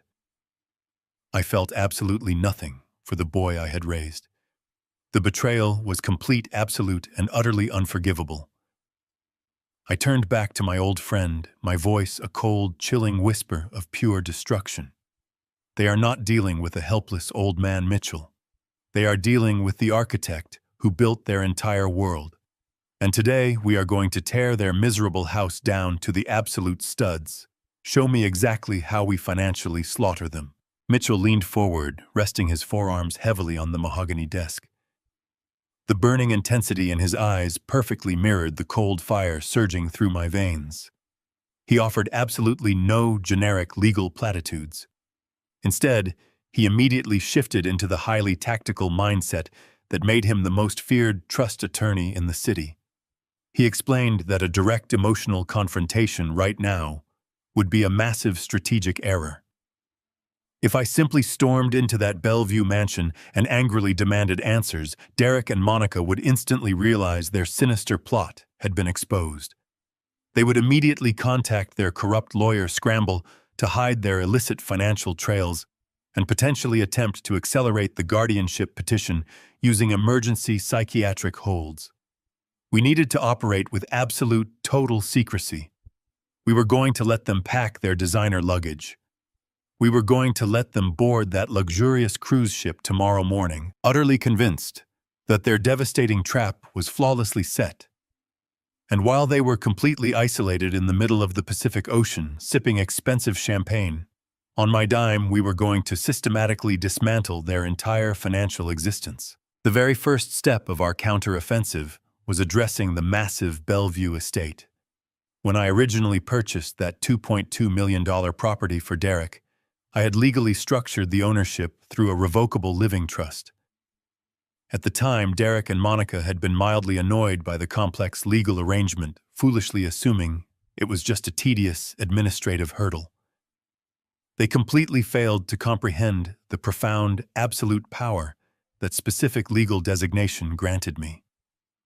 As the sole creator and primary grantor of a revocable trust, I held the absolute unquestionable authority shown to alter, amend, or completely dissolve the entire legal entity at any given moment. I did not need Derek's signature. I did not need Monica's permission. I did not even have a legal obligation to inform them that the status of their primary residence was being permanently altered. The house was essentially a very expensive, highly conditional gift that I could revoke the second they proved themselves unworthy. And they had just proven themselves to be actively dangerous. Mitchell pulled a thick stack of legal paper from his drawer and slid a gold pen across the wooden surface. He began rapidly drafting a formal notice of trust revocation. His sharp mind easily navigated the complex terminology required to immediately sever the property from the trust. The document explicitly stated that the original trust agreement was now officially null and void. The entire $2.2 million Bellevue property, along with all associated physical assets and underlying equity, was immediately reverting back to my sole individual name. I picked up the heavy gold pen and stared at the crisp white paper. For a brief fleeting second, the faint ghost of a memory crossed my mind. I remembered holding a much younger Derek on my shoulders, proudly showing him the freshly poured concrete foundation of his very first childhood home. But that innocent boy was entirely gone, completely replaced by a treacherous stranger who had actively conspired to lock me in a medical prison. I gripped the pen firmly and signed my full legal name with heavy, deliberate strokes. Mitchell immediately took the document, placed his official notary stamp on the bottom of the page, and pressed down with a loud final click. He quickly handed the paperwork to his senior paralegal, a stern, highly efficient woman who had silently entered the office. He explicitly instructed her to personally walk the documents down to the county recorder's office and file them before the afternoon deadline. With that single legally binding signature, Derek and Monica were officially stripped of their most valuable asset. They no longer resided in a luxurious multi-million-dollar family estate. They were now simply unauthorized occupants living in a house entirely owned by the man they were actively plotting to destroy. The financial slaughter was just beginning. We immediately moved on to the second phase of our counteroffensive, the joint emergency checking account. The very same account they had maliciously used to structure those highly illegal $30,000 cash withdrawals. I reached into my coat pocket, pulled out my smartphone, and placed it flat on the desk between us. I opened my secure mobile banking application and quickly navigated to the specific emergency ledger. The digital screen displayed a remaining available balance of just over $400,000. It was a massive sum of liquid cash that Diane and I had painstakingly accumulated over decades of hard physical labor. It was money meant to protect our family from genuine tragedies, not finance a corrupt medical conspiracy. Mitchell pulled his chair closer, his eyes fixed intently on the glowing digital screen. As my official legal counsel, he needed to physically witness the entire financial transaction to ensure there were absolutely no future claims of improper asset mismanagement. I tapped the transfer icon. I selected the joint emergency account as the primary source of the funds. Then I selected a completely private, deeply secure, solo account that I had maintained entirely separate from the family trust. I carefully typed the exact numerical value into the transfer window, every single penny. I did not leave them a single dollar for a rainy day. I did not leave them a single dime to cover their extravagant monthly utility bills or their premium automobile insurance premiums. I paused for one final second, my finger hovering directly over the bright green confirmation button. I visualized Monica laughing in that sunlit bedroom, openly mocking my grief. I pictured the corrupt doctor signing a fraudulent medical document designed to legally erase my freedom. And I pictured Derek, my own flesh and blood, cowardly validating the entire sinister operation. I pressed the button. The digital screen instantly refreshed. The joint emergency account balance dropped from over $400,000 down to zero. The massive life-altering sum of money was instantly and legally transferred into my impenetrable solo account. Mitchell leaned back in his leather chair, a look of profound professional satisfaction settling over his sharp features. He softly clapped his hands together, once the sharp sound echoing in the quiet room. "You have officially severed their primary financial lifeline, Harrison," he said, his voice calm and deeply measured. "The house is completely yours. The liquid cash is completely yours. By the time they officially board that ship tomorrow, they will be functioning on pure financial fumes without even realizing it. But we still have one final incredibly critical task to complete before they sail away. We must neutralize the pending court petition before their corrupt attorney can officially file it next Tuesday." I slowly picked up my phone and slipped it back into my coat pocket. The deep, heavy burning in my chest had been entirely replaced by an ocean of pure, freezing ice. I looked directly at Mitchell, my jaw set with absolute, unyielding determination. "We are not just going to neutralize their pathetic court petition, Mitchell. We are going to aggressively turn it completely around and use it to legally bury them. Tell me exactly what to do." I looked directly at Mitchell, my jaw set with absolute, unyielding determination. "We are not just going to neutralize their pathetic court petition, Mitchell. We are going to aggressively turn it completely around and use it to legally bury them. Tell me exactly what to do." Mitchell's eyes narrowed, a predatory gleam flashing in the cool gray light of the office. He leaned back, steepling his fingers once more. He began to explain the standard defensive maneuvers, suggesting we immediately file an emergency counter-injunction, preemptively alerting the court to their fraudulent medical documents.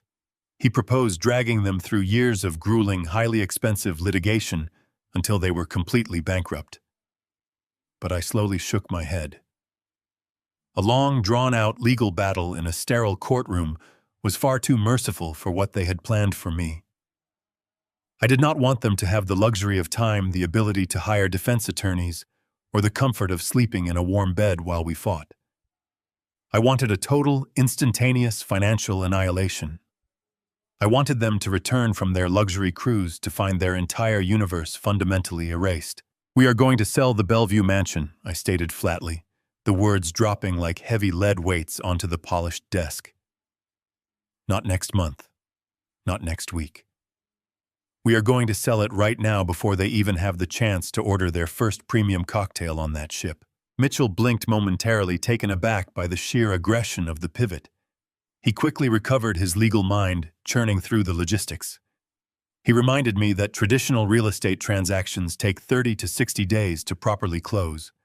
They would return from their vacation long before the property officially changed hands. But I was simply not talking about a traditional, comfortable real estate transaction.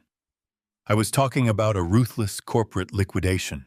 During my 40 years as a commercial construction manager, I had crossed paths with every conceivable type of property investor in the greater Seattle area.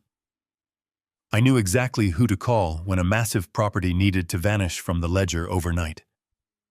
There is a very specific, highly lucrative subculture within the real estate market, dedicated entirely to corporate cash flippers. These are massive, heavily funded corporate investment groups that specialize in acquiring distressed or highly motivated properties at a steep discount. They completely bypass the traditional sluggish banking system.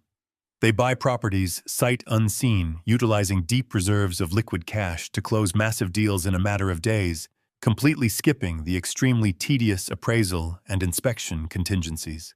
I reached into my coat pocket, pulled out my smartphone, and scrolled past Derek's treacherous contact profile. I stopped on a specific name I had not dialed in nearly a decade. Victor Rossi.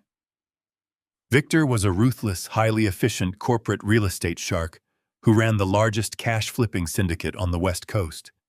He and I had done several highly profitable, extremely quiet deals back when I was liquidating old commercial warehouses.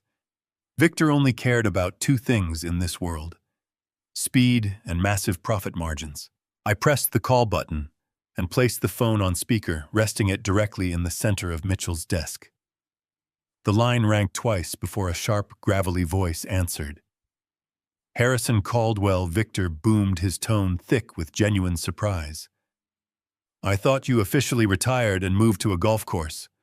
What does a retired construction kingpin need from a guy like me on a damp Thursday afternoon?"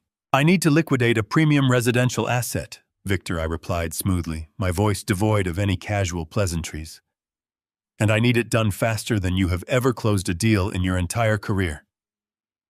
The casual warmth instantly vanished from Victor's voice, entirely replaced by the cold, calculating edge of a predator smelling blood in the water. Define your timeline, Harrison. What exactly are we looking at? I have a pristine, modern architectural estate sitting on a premium double lot in a highly exclusive Bellevue cul-de-sac. I stated my words crisp and entirely deliberate. The current market appraisal values the property at exactly $2.2 million. I hold the absolute unencumbered deed in my personal name. There are 0 liens, 0 outstanding mortgages, and absolutely no legal encumbrances. The legal title is perfectly clean. I paused, letting the immense value of the asset hang heavily in the air. I knew Victor was already mentally calculating the neighborhood comparables. I will sell you the entire estate for a flat 20% discount. I continued dropping the massive financial bait. $1.76 million cash. But I have 2 absolute non-negotiable conditions. First, we fully close the transaction and officially record the deed transfer in exactly 3 days. No standard inspections, no lengthy appraisals, no financing delays. Pure liquid cash wired directly into my attorney's escrow account by Monday morning. I heard a low whistle through the phone speaker. A flat 20% discount on a pristine Bellevue mansion was an incredibly rare, deeply lucrative margin for a cash flipper. Victor simply did not hesitate. If the title is as clean as you say it is, Harrison, I can have my corporate attorneys wire the entire sum by Monday at 9 in the morning. What is the second condition?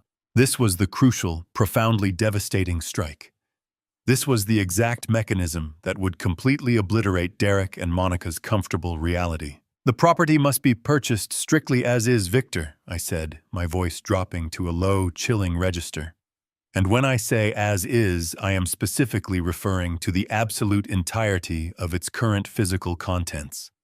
Every single piece of custom imported furniture, every expensive television, every single designer dress hanging in the walk-in closets, every piece of expensive jewelry left in the drawers, and every single digital device scattered across the counters.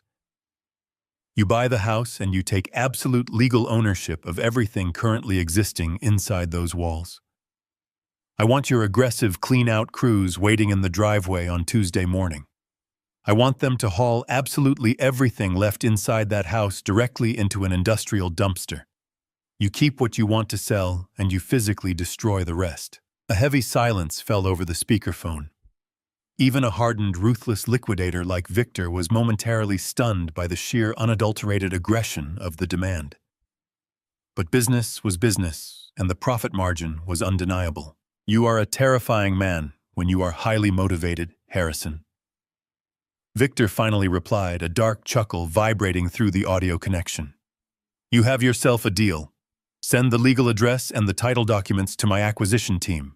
We will begin drafting the binding purchase agreement immediately. I firmly terminated the active call and slowly looked directly at Mitchell across the polished wooden desk. My highly seasoned attorney simply stared back at me with an expression of profound, deeply respectful awe. He silently acknowledged the absolute brilliance of the maneuver. The intricate financial trap was securely set in motion. We were now perfectly ready for their complete legal destruction. Mitchell leaned back in his heavy leather chair and offered a low whistle of genuine admiration. The sheer audacity of liquidating a multi-million-dollar estate in 72 hours to a corporate flipping syndicate was an absolute masterstroke. I thanked my old friend for his rapid legal execution, stood up and firmly shook his hand. We had successfully initiated the complete demolition of their primary financial foundation, but the true psychological warfare was just about to begin. I walked out of the towering downtown office building and stepped back onto the wet Seattle pavement. The heavy rain had finally stopped, leaving the gray city streets slick and reflective under the afternoon sky. I climbed into the familiar cabin of my truck, completely ignoring the damp chill seeping through my wool coat. I placed my hands on the steering wheel, taking a moment to fully process the incredibly satisfying reality of what we had just accomplished. Derek and Monica were currently spending their afternoon packing their expensive designer luggage, entirely convinced that they had flawlessly outsmarted a grieving, helpless old man. They believed their malicious legal petition was safely secured and ready to strip away my entire existence. They were gleefully preparing to embark on a massive luxury cruise that I had painstakingly organized and fully funded. They thought I was sitting at home weeping over old photographs and slowly losing my mind. Instead, I was actively dismantling the very fabric of their comfortable, unearned lives. However, simply taking the house and the emergency cash was not entirely sufficient. I wanted them to deeply, viscerally feel the profound consequences of their arrogance. I wanted them to experience the exact same terrifying helplessness they had so casually planned to inflict upon me.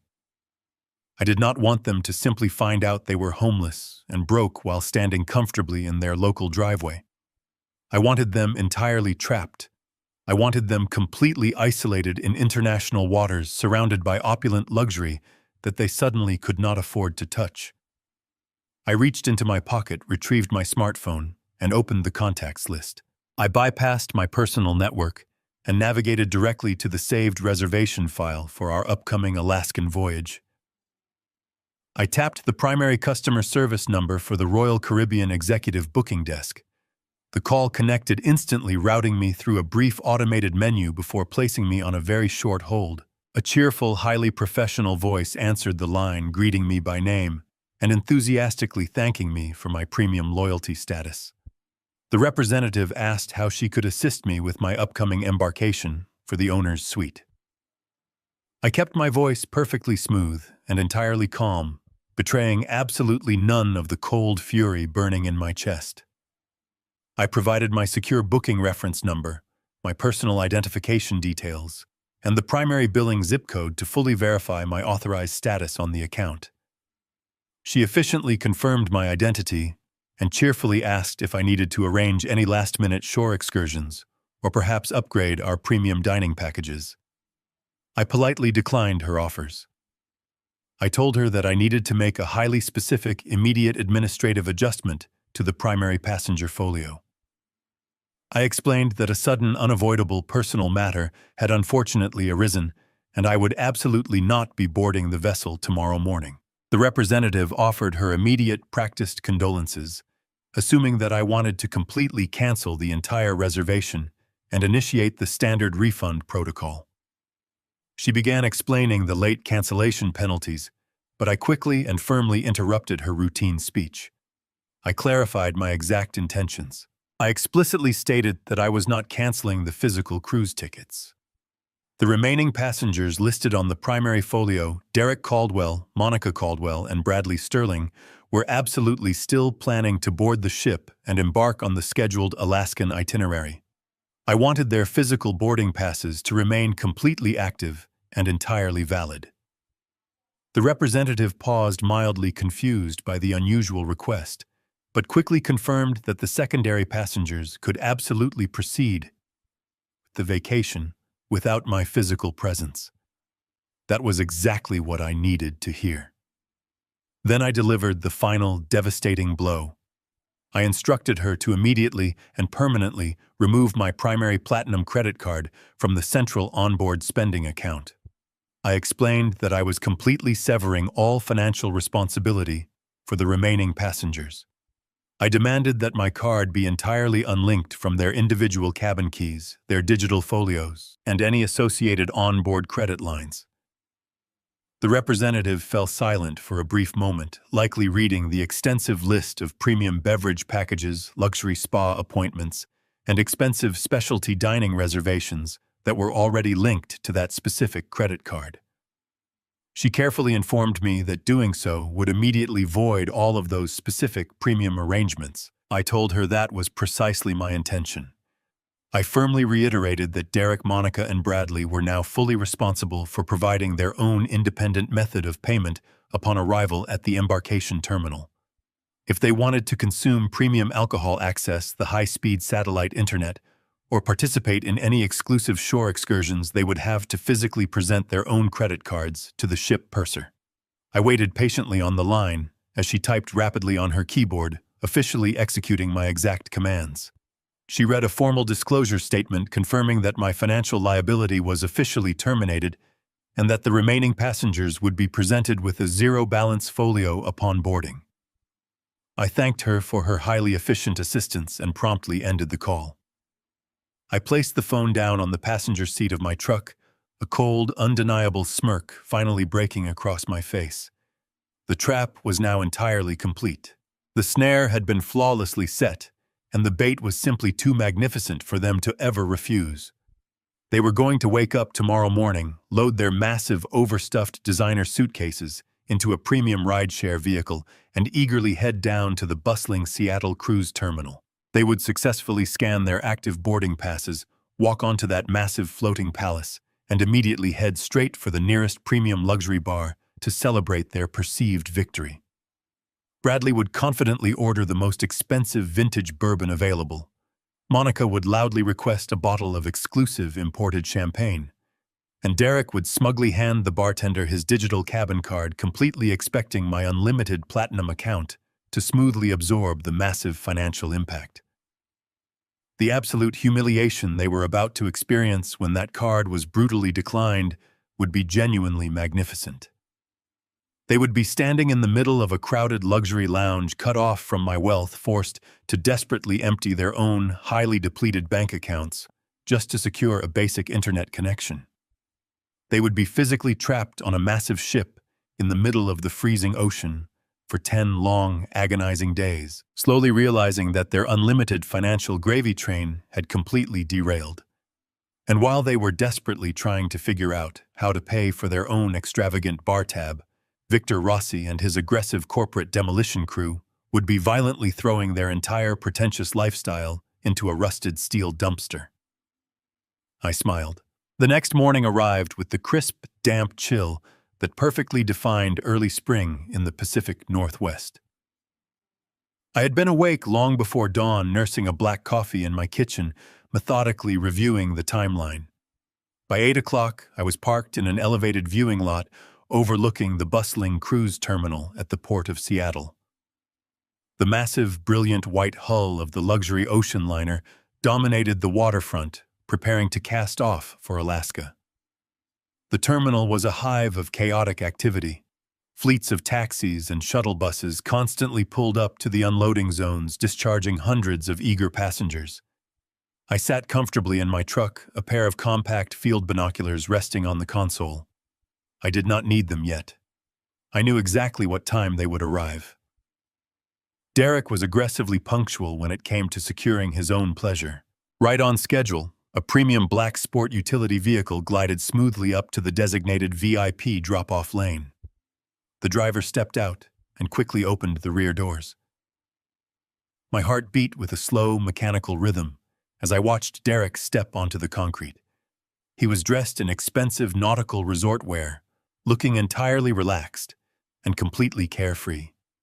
Monica followed closely behind him, her face hidden behind oversized designer sunglasses, dramatically gesturing for the driver to handle her massive array of luggage.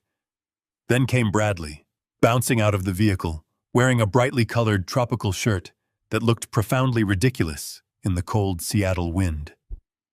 They stood together on the pavement, laughing loudly, completely enveloped in their unearned arrogance. They handed their bags to the eager porters, expecting my premium loyalty status to smooth every single step of their VIP embarkation process. I picked up my digital tablet from the passenger seat and opened the primary social media application. I had created an anonymous profile months ago to keep track of family updates Derek routinely forgot to share. I navigated directly to Monica's public feed. She had just posted a fresh, highly filtered photograph of the three of them standing proudly in front of the massive ship. The caption beneath the image read, "Embarking on our much-needed, incredibly hard-earned luxury vacation. Time to leave all the stress behind and completely pamper ourselves." A champagne glass emoji punctuated the absurd statement. Incredibly hard-earned. The sheer delusion required to type those words after financing a corrupt medical trap with stolen cash was staggering. They genuinely believed they had successfully outmaneuvered me. They firmly believed the most difficult part of their sinister plan was already behind them, completely unaware that they were actively walking directly into a flawless, inescapable financial cage. I watched through the windshield as they casually strolled through the heavy glass doors of the main terminal building, disappearing into the VIP security queue. They would be fast-tracked directly onto the ship, bypassing the long lines of ordinary passengers. I knew the exact layout of that vessel. I knew they would head straight to the exclusive upper decks, eagerly anticipating their premium welcome packages. I sat in my truck for another 2 hours, patiently watching the endless stream of passengers board the ship. The massive loading ramps were eventually pulled back. The heavy mooring lines were systematically detached from the concrete pylons. A deep, powerful vibration resonated through the damp air, vibrating against the windows of my truck as the ship's massive engines fired to life. Then the incredibly loud, booming blast of the ship's main horn echoed across the waterfront. It was a triumphant, declarative sound. The colossal white vessel slowly and smoothly began to pull away from the dock, churning the dark waters of Puget Sound into thick, white foam. I watched the ship gracefully rotate and point its massive bow directly toward the open ocean. They were finally on their way. Within a few short hours, they would completely lose all standard terrestrial cellular service. They would be fully reliant on the ship's exorbitant satellite internet connection, a premium service that they no longer had the financial means to seamlessly access. They were entirely isolated, perfectly suspended in international waters, completely cut off from their corrupt attorneys and their heavily mortgaged reality back on solid ground. I put the heavy truck in gear and drove away from the waterfront, heading straight back to the downtown financial district. Mitchell Reed was already waiting for me in the executive boardroom of his law firm. Seated across from him was Victor Rossi, flanked by 2 of his own aggressive corporate attorneys. The atmosphere in the room was strictly coldly business.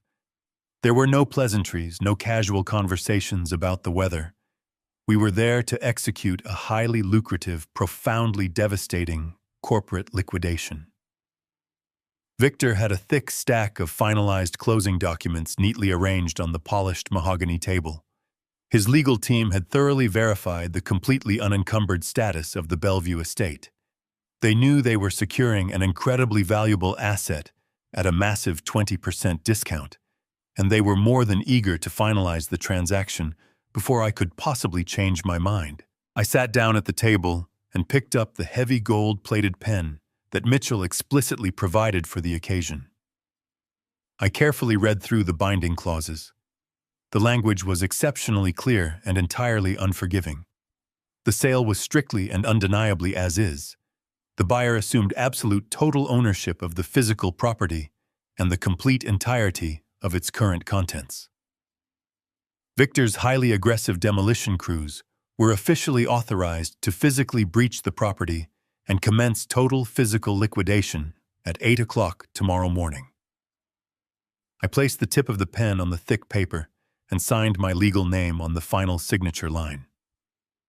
I pushed the executed documents across the table to Victor. He reviewed the signatures, nodded sharply to his lead attorney, and smoothly pulled a secure digital authentication token from his jacket pocket. Victor rapidly keyed a numerical sequence into the token, authorizing the immediate release of the massive funds. We sat in absolute silence and waited. Less than 3 minutes later, my personal smartphone illuminated on the table. It was a highly secure automated priority alert from my primary banking institution. I picked up the device and opened the encrypted message. The notification was incredibly brief, beautifully simple, and profoundly absolute. An incoming federal wire transfer of $1.76 million had successfully cleared and was now permanently settled into my private, impenetrable solo account. The money was fully secured. The transaction was completely irreversible. Victor stood up firmly, shook my hand, and briskly walked out of the room with his legal team to immediately dispatch his property extraction crews.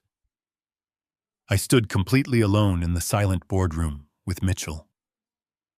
The massive Bellevue mansion, the physical manifestation of all their arrogant pride, absolutely no longer belonged to my son. Their expensive cars, their designer wardrobes, and every single piece of furniture they had ever owned were about to be violently tossed into a commercial dumpster. The financial slaughter was flawlessly executed, and my treacherous son was completely and entirely trapped on a floating island, now absolutely powerless to stop it. I sat in the quiet comfort of my living room, the glowing embers of the fireplace casting a warm, flickering light across the hardwood floor. A steaming cup of black coffee rested on the table beside me. The house was entirely silent, completely devoid of the suffocating grief that had plagued me just a few days prior. Hundreds of miles away, completely swallowed by the vast, freezing expanse of the northern Pacific Ocean, my son and his treacherous wife were currently experiencing the absolute, undeniable reality of their actions. The luxury cruise industry operates on a very specific, entirely cashless financial model.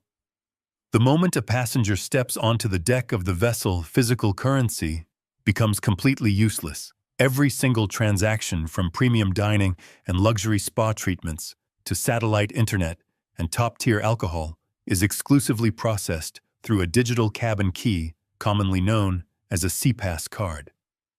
That plastic card must be securely backed by a valid, active credit account.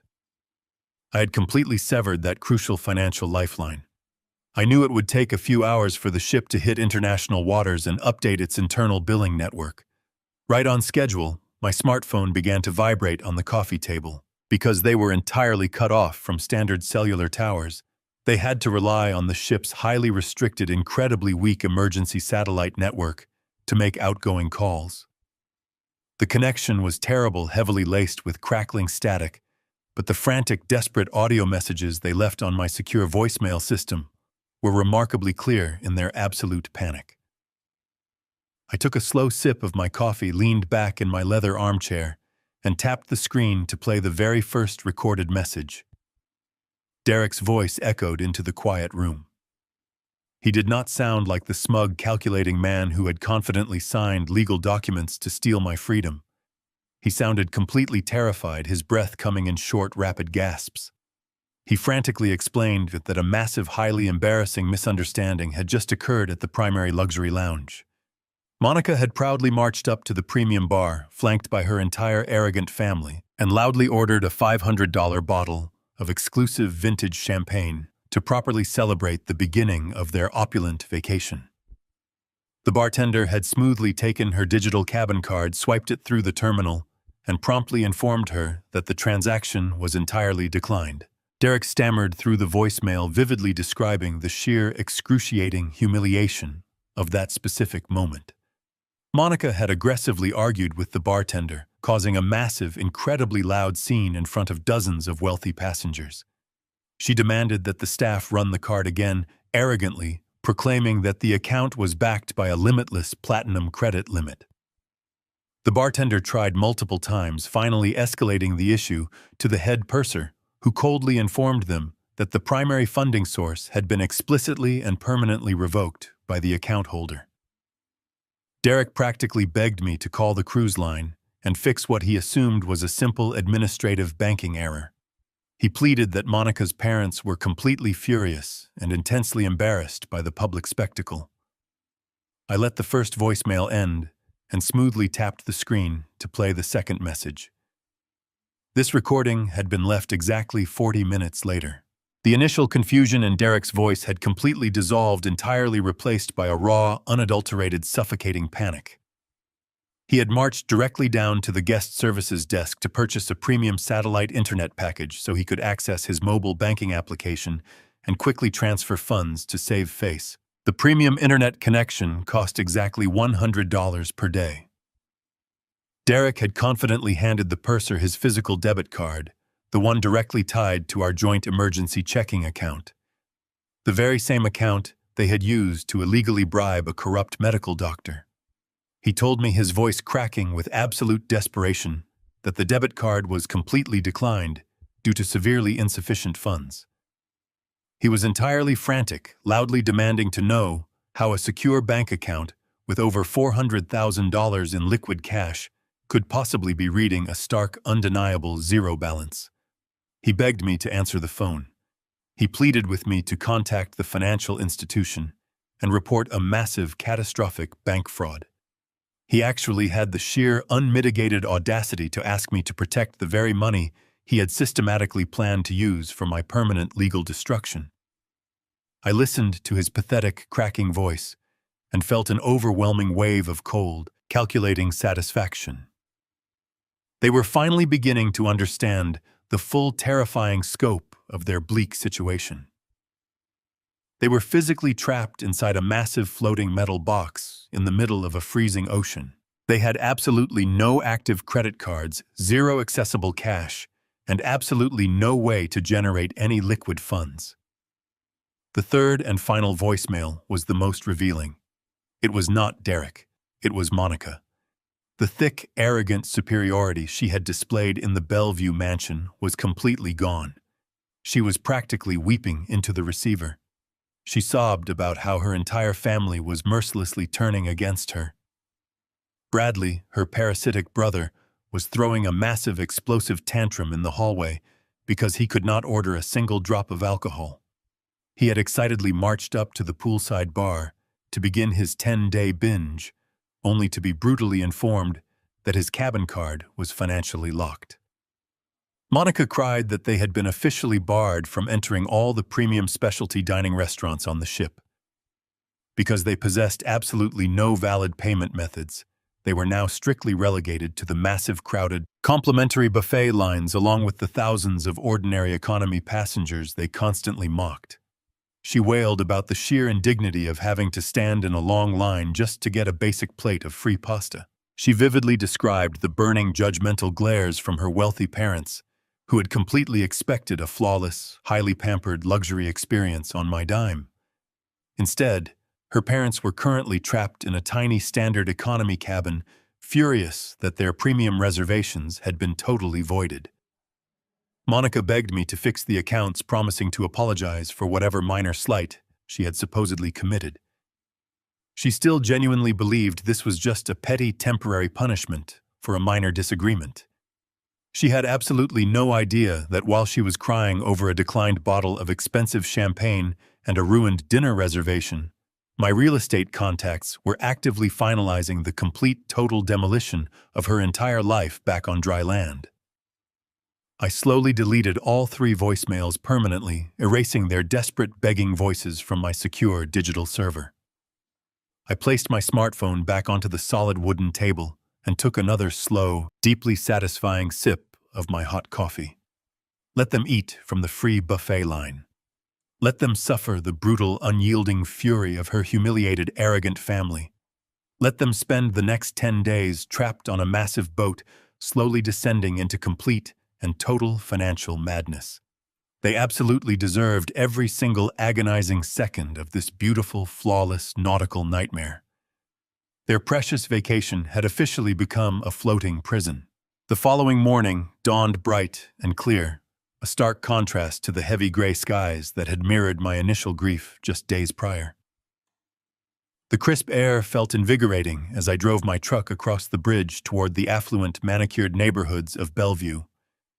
I parked my vehicle down the street from the estate that no longer belonged to my treacherous son. I walked to a coffee shop on the corner, purchased a black roast, and strolled back toward the property. I positioned myself comfortably on the public sidewalk, directly across the quiet, tree-lined street. The neighborhood was serene, filled with the quiet hum of automated sprinklers and distant landscaping crews. It was a picture of suburban tranquility, oblivious to the corporate liquidation that was about to violently unfold. I stood there, wrapping my cold hands around the warm paper cup, staring at the architectural facade of the house I had purchased with parental intentions. At exactly 7:45 in the morning, the heavy sound of diesel engines shattered the quiet neighborhood peace. 2 enormous roll-off dumpsters were backed down the wide, stamped concrete driveway. The heavy steel wheels gouged deep, unceremonious tracks into the pristine landscaping Monica had arrogantly demanded I finance just last spring. Behind the dumpsters, 3 large box trucks pulled up to the curb. A crew of 12 burly, highly efficient men in work boots poured out of the vehicles. Victor Rossi had absolutely kept his word. These were hardened property extraction specialists accustomed to corporate liquidations. They operated with a cold precision that was entirely terrifying to witness. The crew foreman, a massive man holding a heavy steel pry bar and a clipboard, marched directly up to the custom front door. He did not attempt to pick the expensive smart lock. He simply jammed the steel bar into the doorframe and wrenched it backward, shattering the locking mechanism with a loud crack. The heavy wooden door swung open, exposing the pristine interior of Derek and Monica's stolen sanctuary. The financial slaughter commenced instantly. The workers flooded into the wide, sunlit foyer like an organized army of relentless locusts. Within minutes, the massive front doors were permanently wedged open, and the physical eradication of their entire pretentious lifestyle began in earnest. 2 burly workers emerged from the front door carrying Monica's prized, custom-ordered Italian velvet sofas. I remembered the exact day she purchased them. She had casually handed the elite interior designer my platinum credit card, without a single moment of hesitation, racking up tens of thousands of dollars in a single afternoon, while claiming she simply needed the living room to properly reflect her elevated social status. I watched with profound satisfaction as the workers carelessly dragged the incredibly expensive white velvet across the rough concrete porch.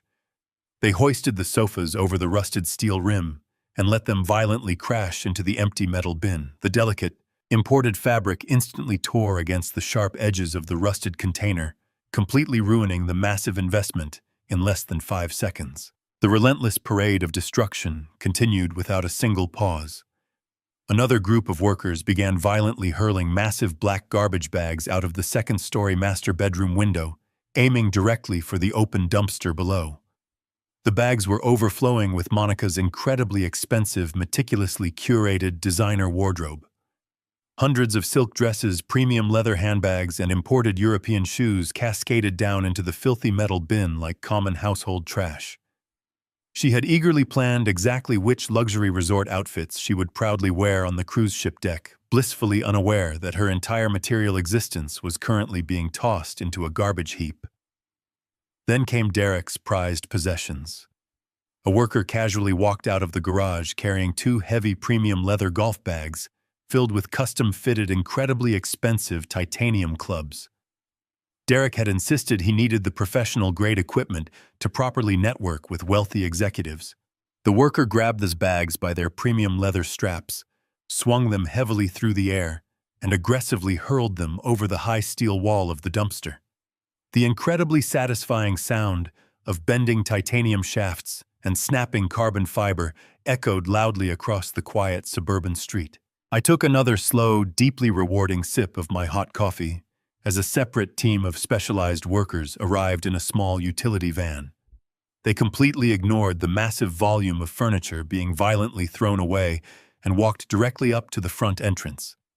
They carried heavy drills, fresh brass hardware, and thick metal strike plates. Victor Rossi was officially securing his newly acquired asset.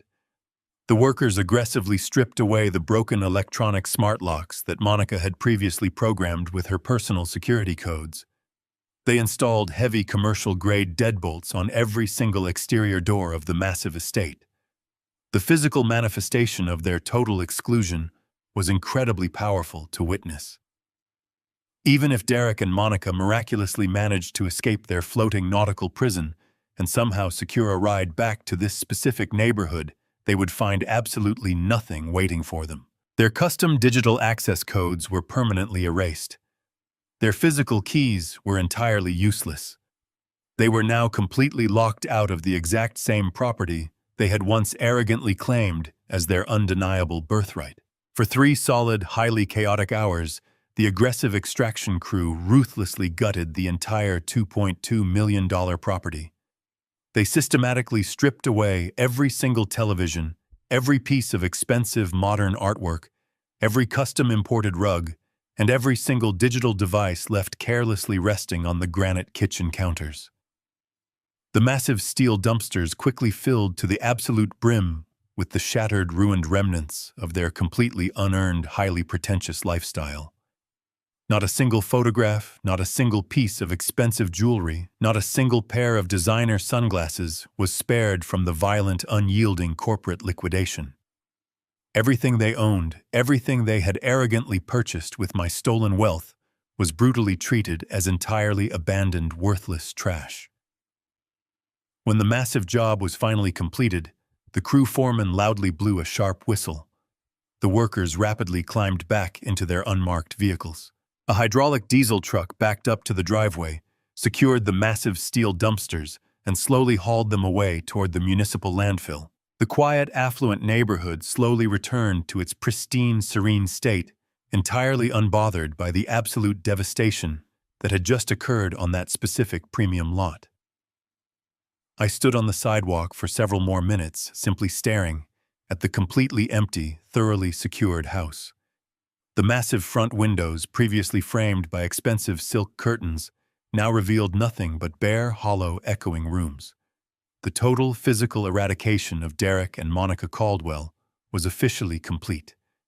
They had absolutely no home to return to, zero physical possessions to their name, and completely empty bank accounts. They were currently trapped in the middle of a freezing ocean, hopelessly drowning in a profound, inescapable financial nightmare of their own incredibly arrogant design.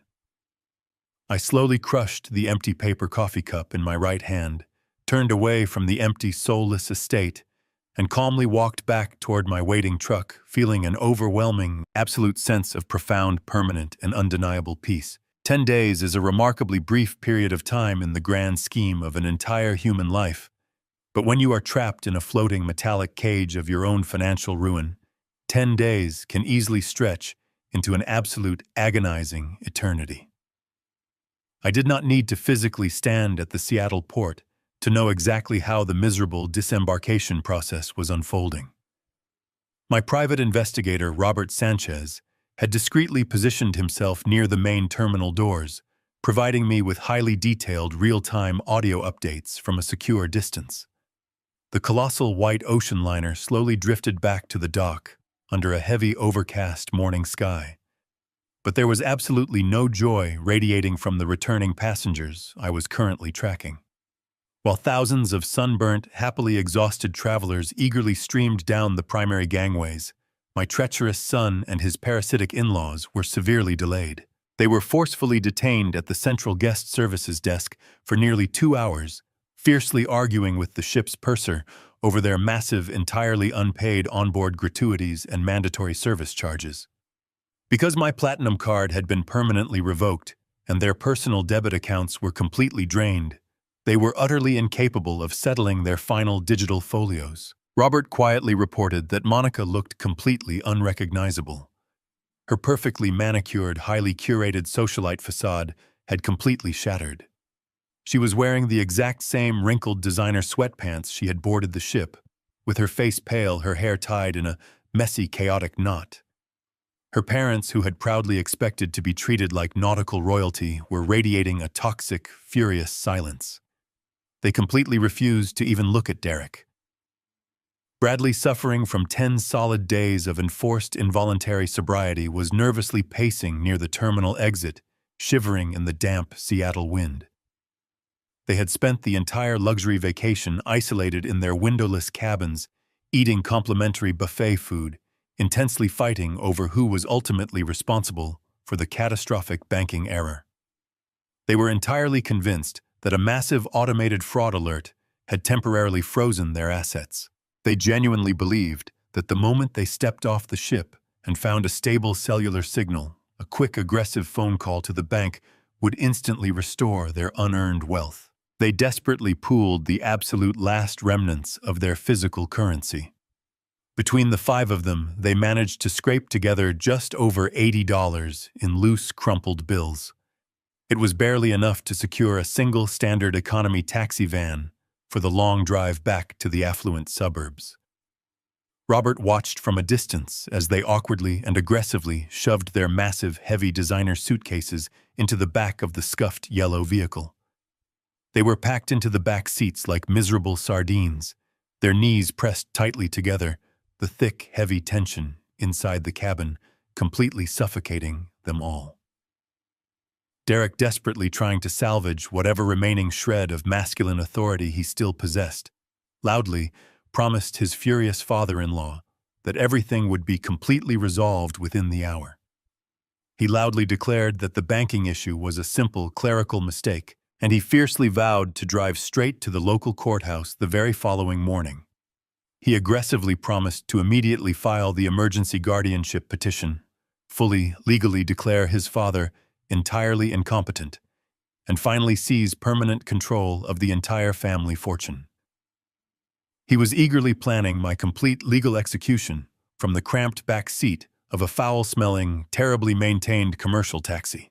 The yellow van merged onto the busy interstate, carefully navigating the heavy morning traffic toward the affluent, highly manicured neighborhoods of Bellevue. The ride took nearly 45 minutes. Every single mile brought them closer to the ultimate, devastating reality check of their utterly miserable lives. I was comfortably seated in Mitchell Reed's towering downtown office, quietly listening to the live audio feed as the taxi finally turned into their exclusive, beautifully tree-lined residential neighborhood. The quiet, serene streets looked exactly as they always did right up until the taxi slowly rolled to a stop in front of the familiar premium double lot. The sudden, deafening silence inside that taxi must have been absolutely magnificent to experience firsthand. The beautiful property they had so proudly called their own was completely transformed beyond all possible recognition. It no longer looked like a pristine multi-million-dollar residential sanctuary. It looked like a highly aggressive, incredibly active commercial construction zone. Victor Rossi had wasted absolutely no time maximizing his brand-new investment. The beautifully manicured green lawn, which Monica had previously obsessed over with intense ferocity, was deeply scarred by massive, heavy diesel tire tracks. A massive, bright red commercial real estate sign was driven deeply into the soft front yard, boldly displaying the word "sold" in huge, undeniable white letters. The elegant, custom-crafted front doors had been completely removed, entirely replaced by heavy temporary sheets of raw plywood, securely fastened with thick steel chains and massive commercial padlocks. Several of the large bay windows on the lower level were heavily covered in thick plastic sheeting, actively being prepped for rapid, highly intrusive corporate remodeling. The massive house was entirely dark, completely hollow, and utterly devoid of all previous domestic life. But the true, absolute horror of their newly discovered situation was waiting for them directly on the damp concrete curb. Robert quietly narrated the chaotic scene as Derek and Monica slowly stumbled out of the yellow taxi, their mouths hanging wide open, in sheer, unadulterated, mind-numbing shock.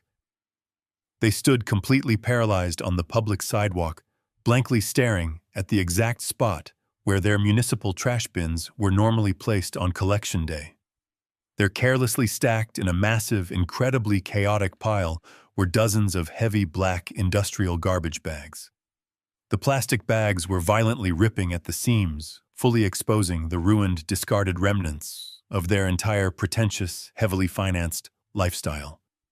A crushed, severely bent titanium golf club violently protruded sharply from one of the overstuffed bags.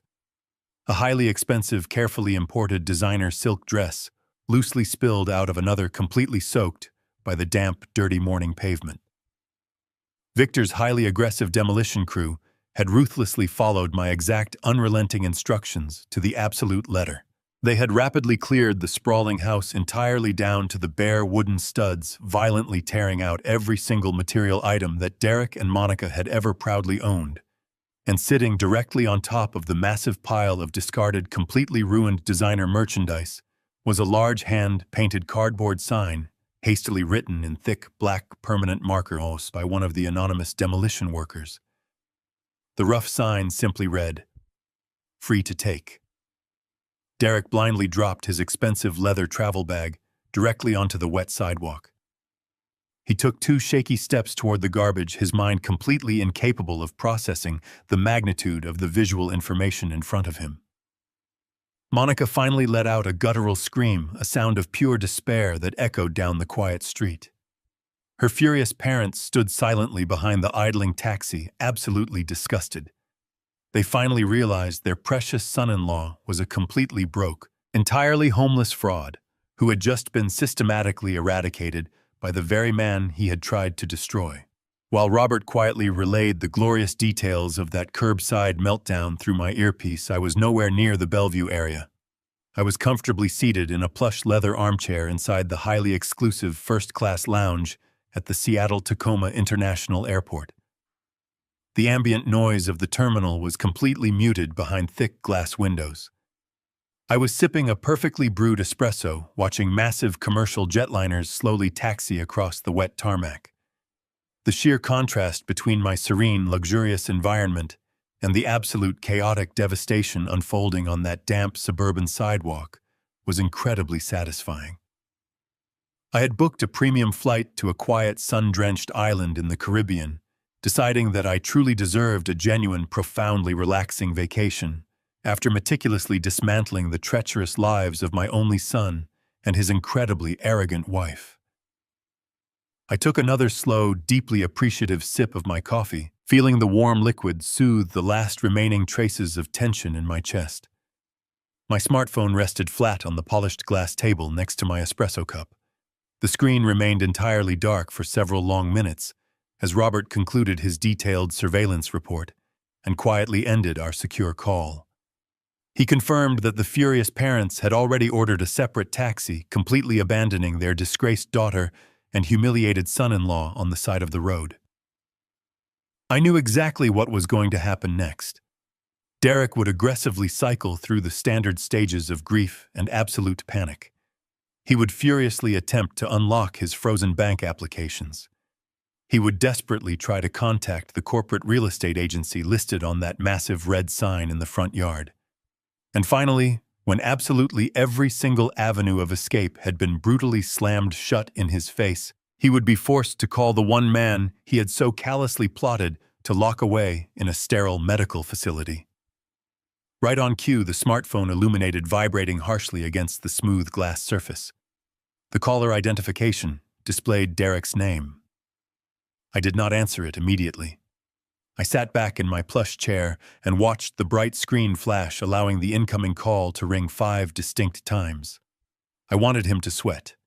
I wanted the cold, undeniable terror of his absolute financial ruin to completely saturate his mind before he heard my voice. On the 6th ring, I calmly reached out, picked up the device, and pressed the green button. I brought the phone to my ear, remaining perfectly intentionally silent. "Dad." Derek screamed into the receiver, his voice cracking with a high-pitched, unfamiliar hysteria. "Dad.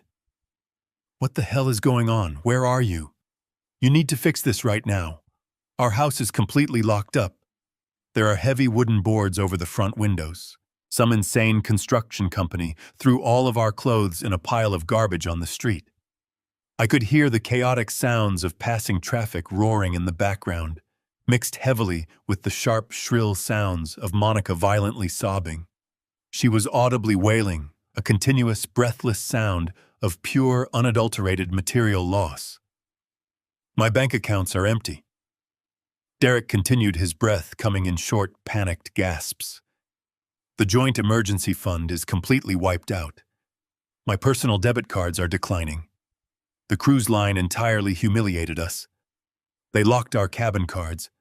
Monica's parents just left us standing on the sidewalk. You have to call the bank immediately. You have to call the police. Someone stole our identity. Someone stole the house. Dad, you have to do something right now." He was practically hyperventilating, desperately clinging to the incredibly fragile hope that this was all just a massive, catastrophic mistake. He was still trying to play the traditional role of the concerned, innocent son, relying on his wealthy father to immediately swoop in and financially rescue him. I took a slow, deep breath, letting his frantic, pathetic demands hang heavily in the digital connection between us. When I finally spoke, my voice was a smooth, chillingly calm whisper of absolute, unyielding authority. "I do not have Alzheimer's, son," I stated, enunciating every single syllable with razor-sharp precision. "But I did have a profound, life-altering epiphany." The dead silence that instantly fell over the other end of the line was absolute perfection. The chaotic background noise of the street seemed to completely freeze.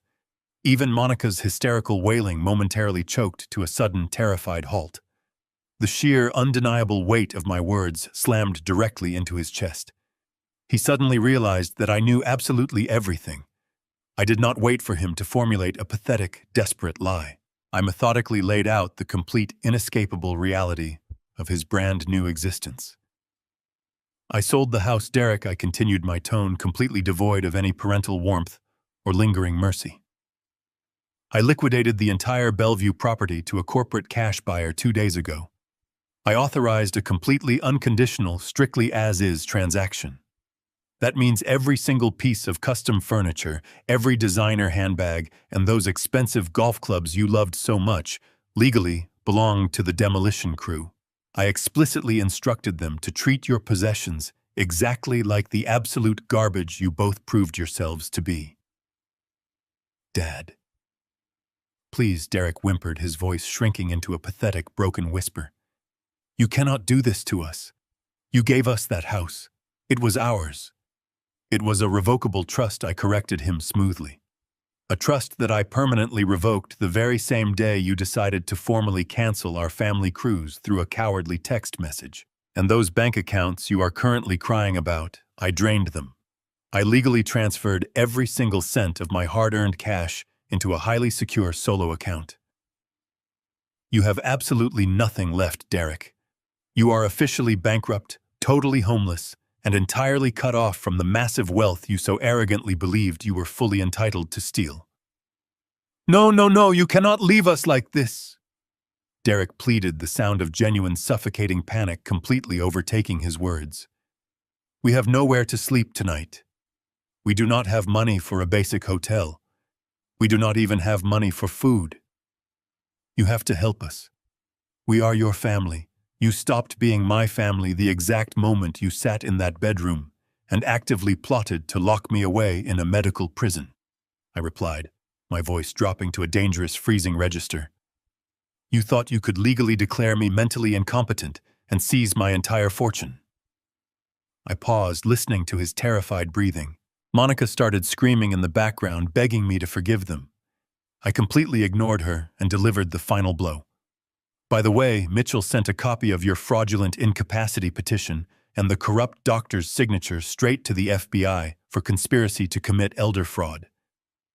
Derek let out a choked, horrifying sound. "You are looking at a very lengthy federal criminal indictment," I added. "I strongly suggest you use whatever loose change you have left to hire a defense attorney."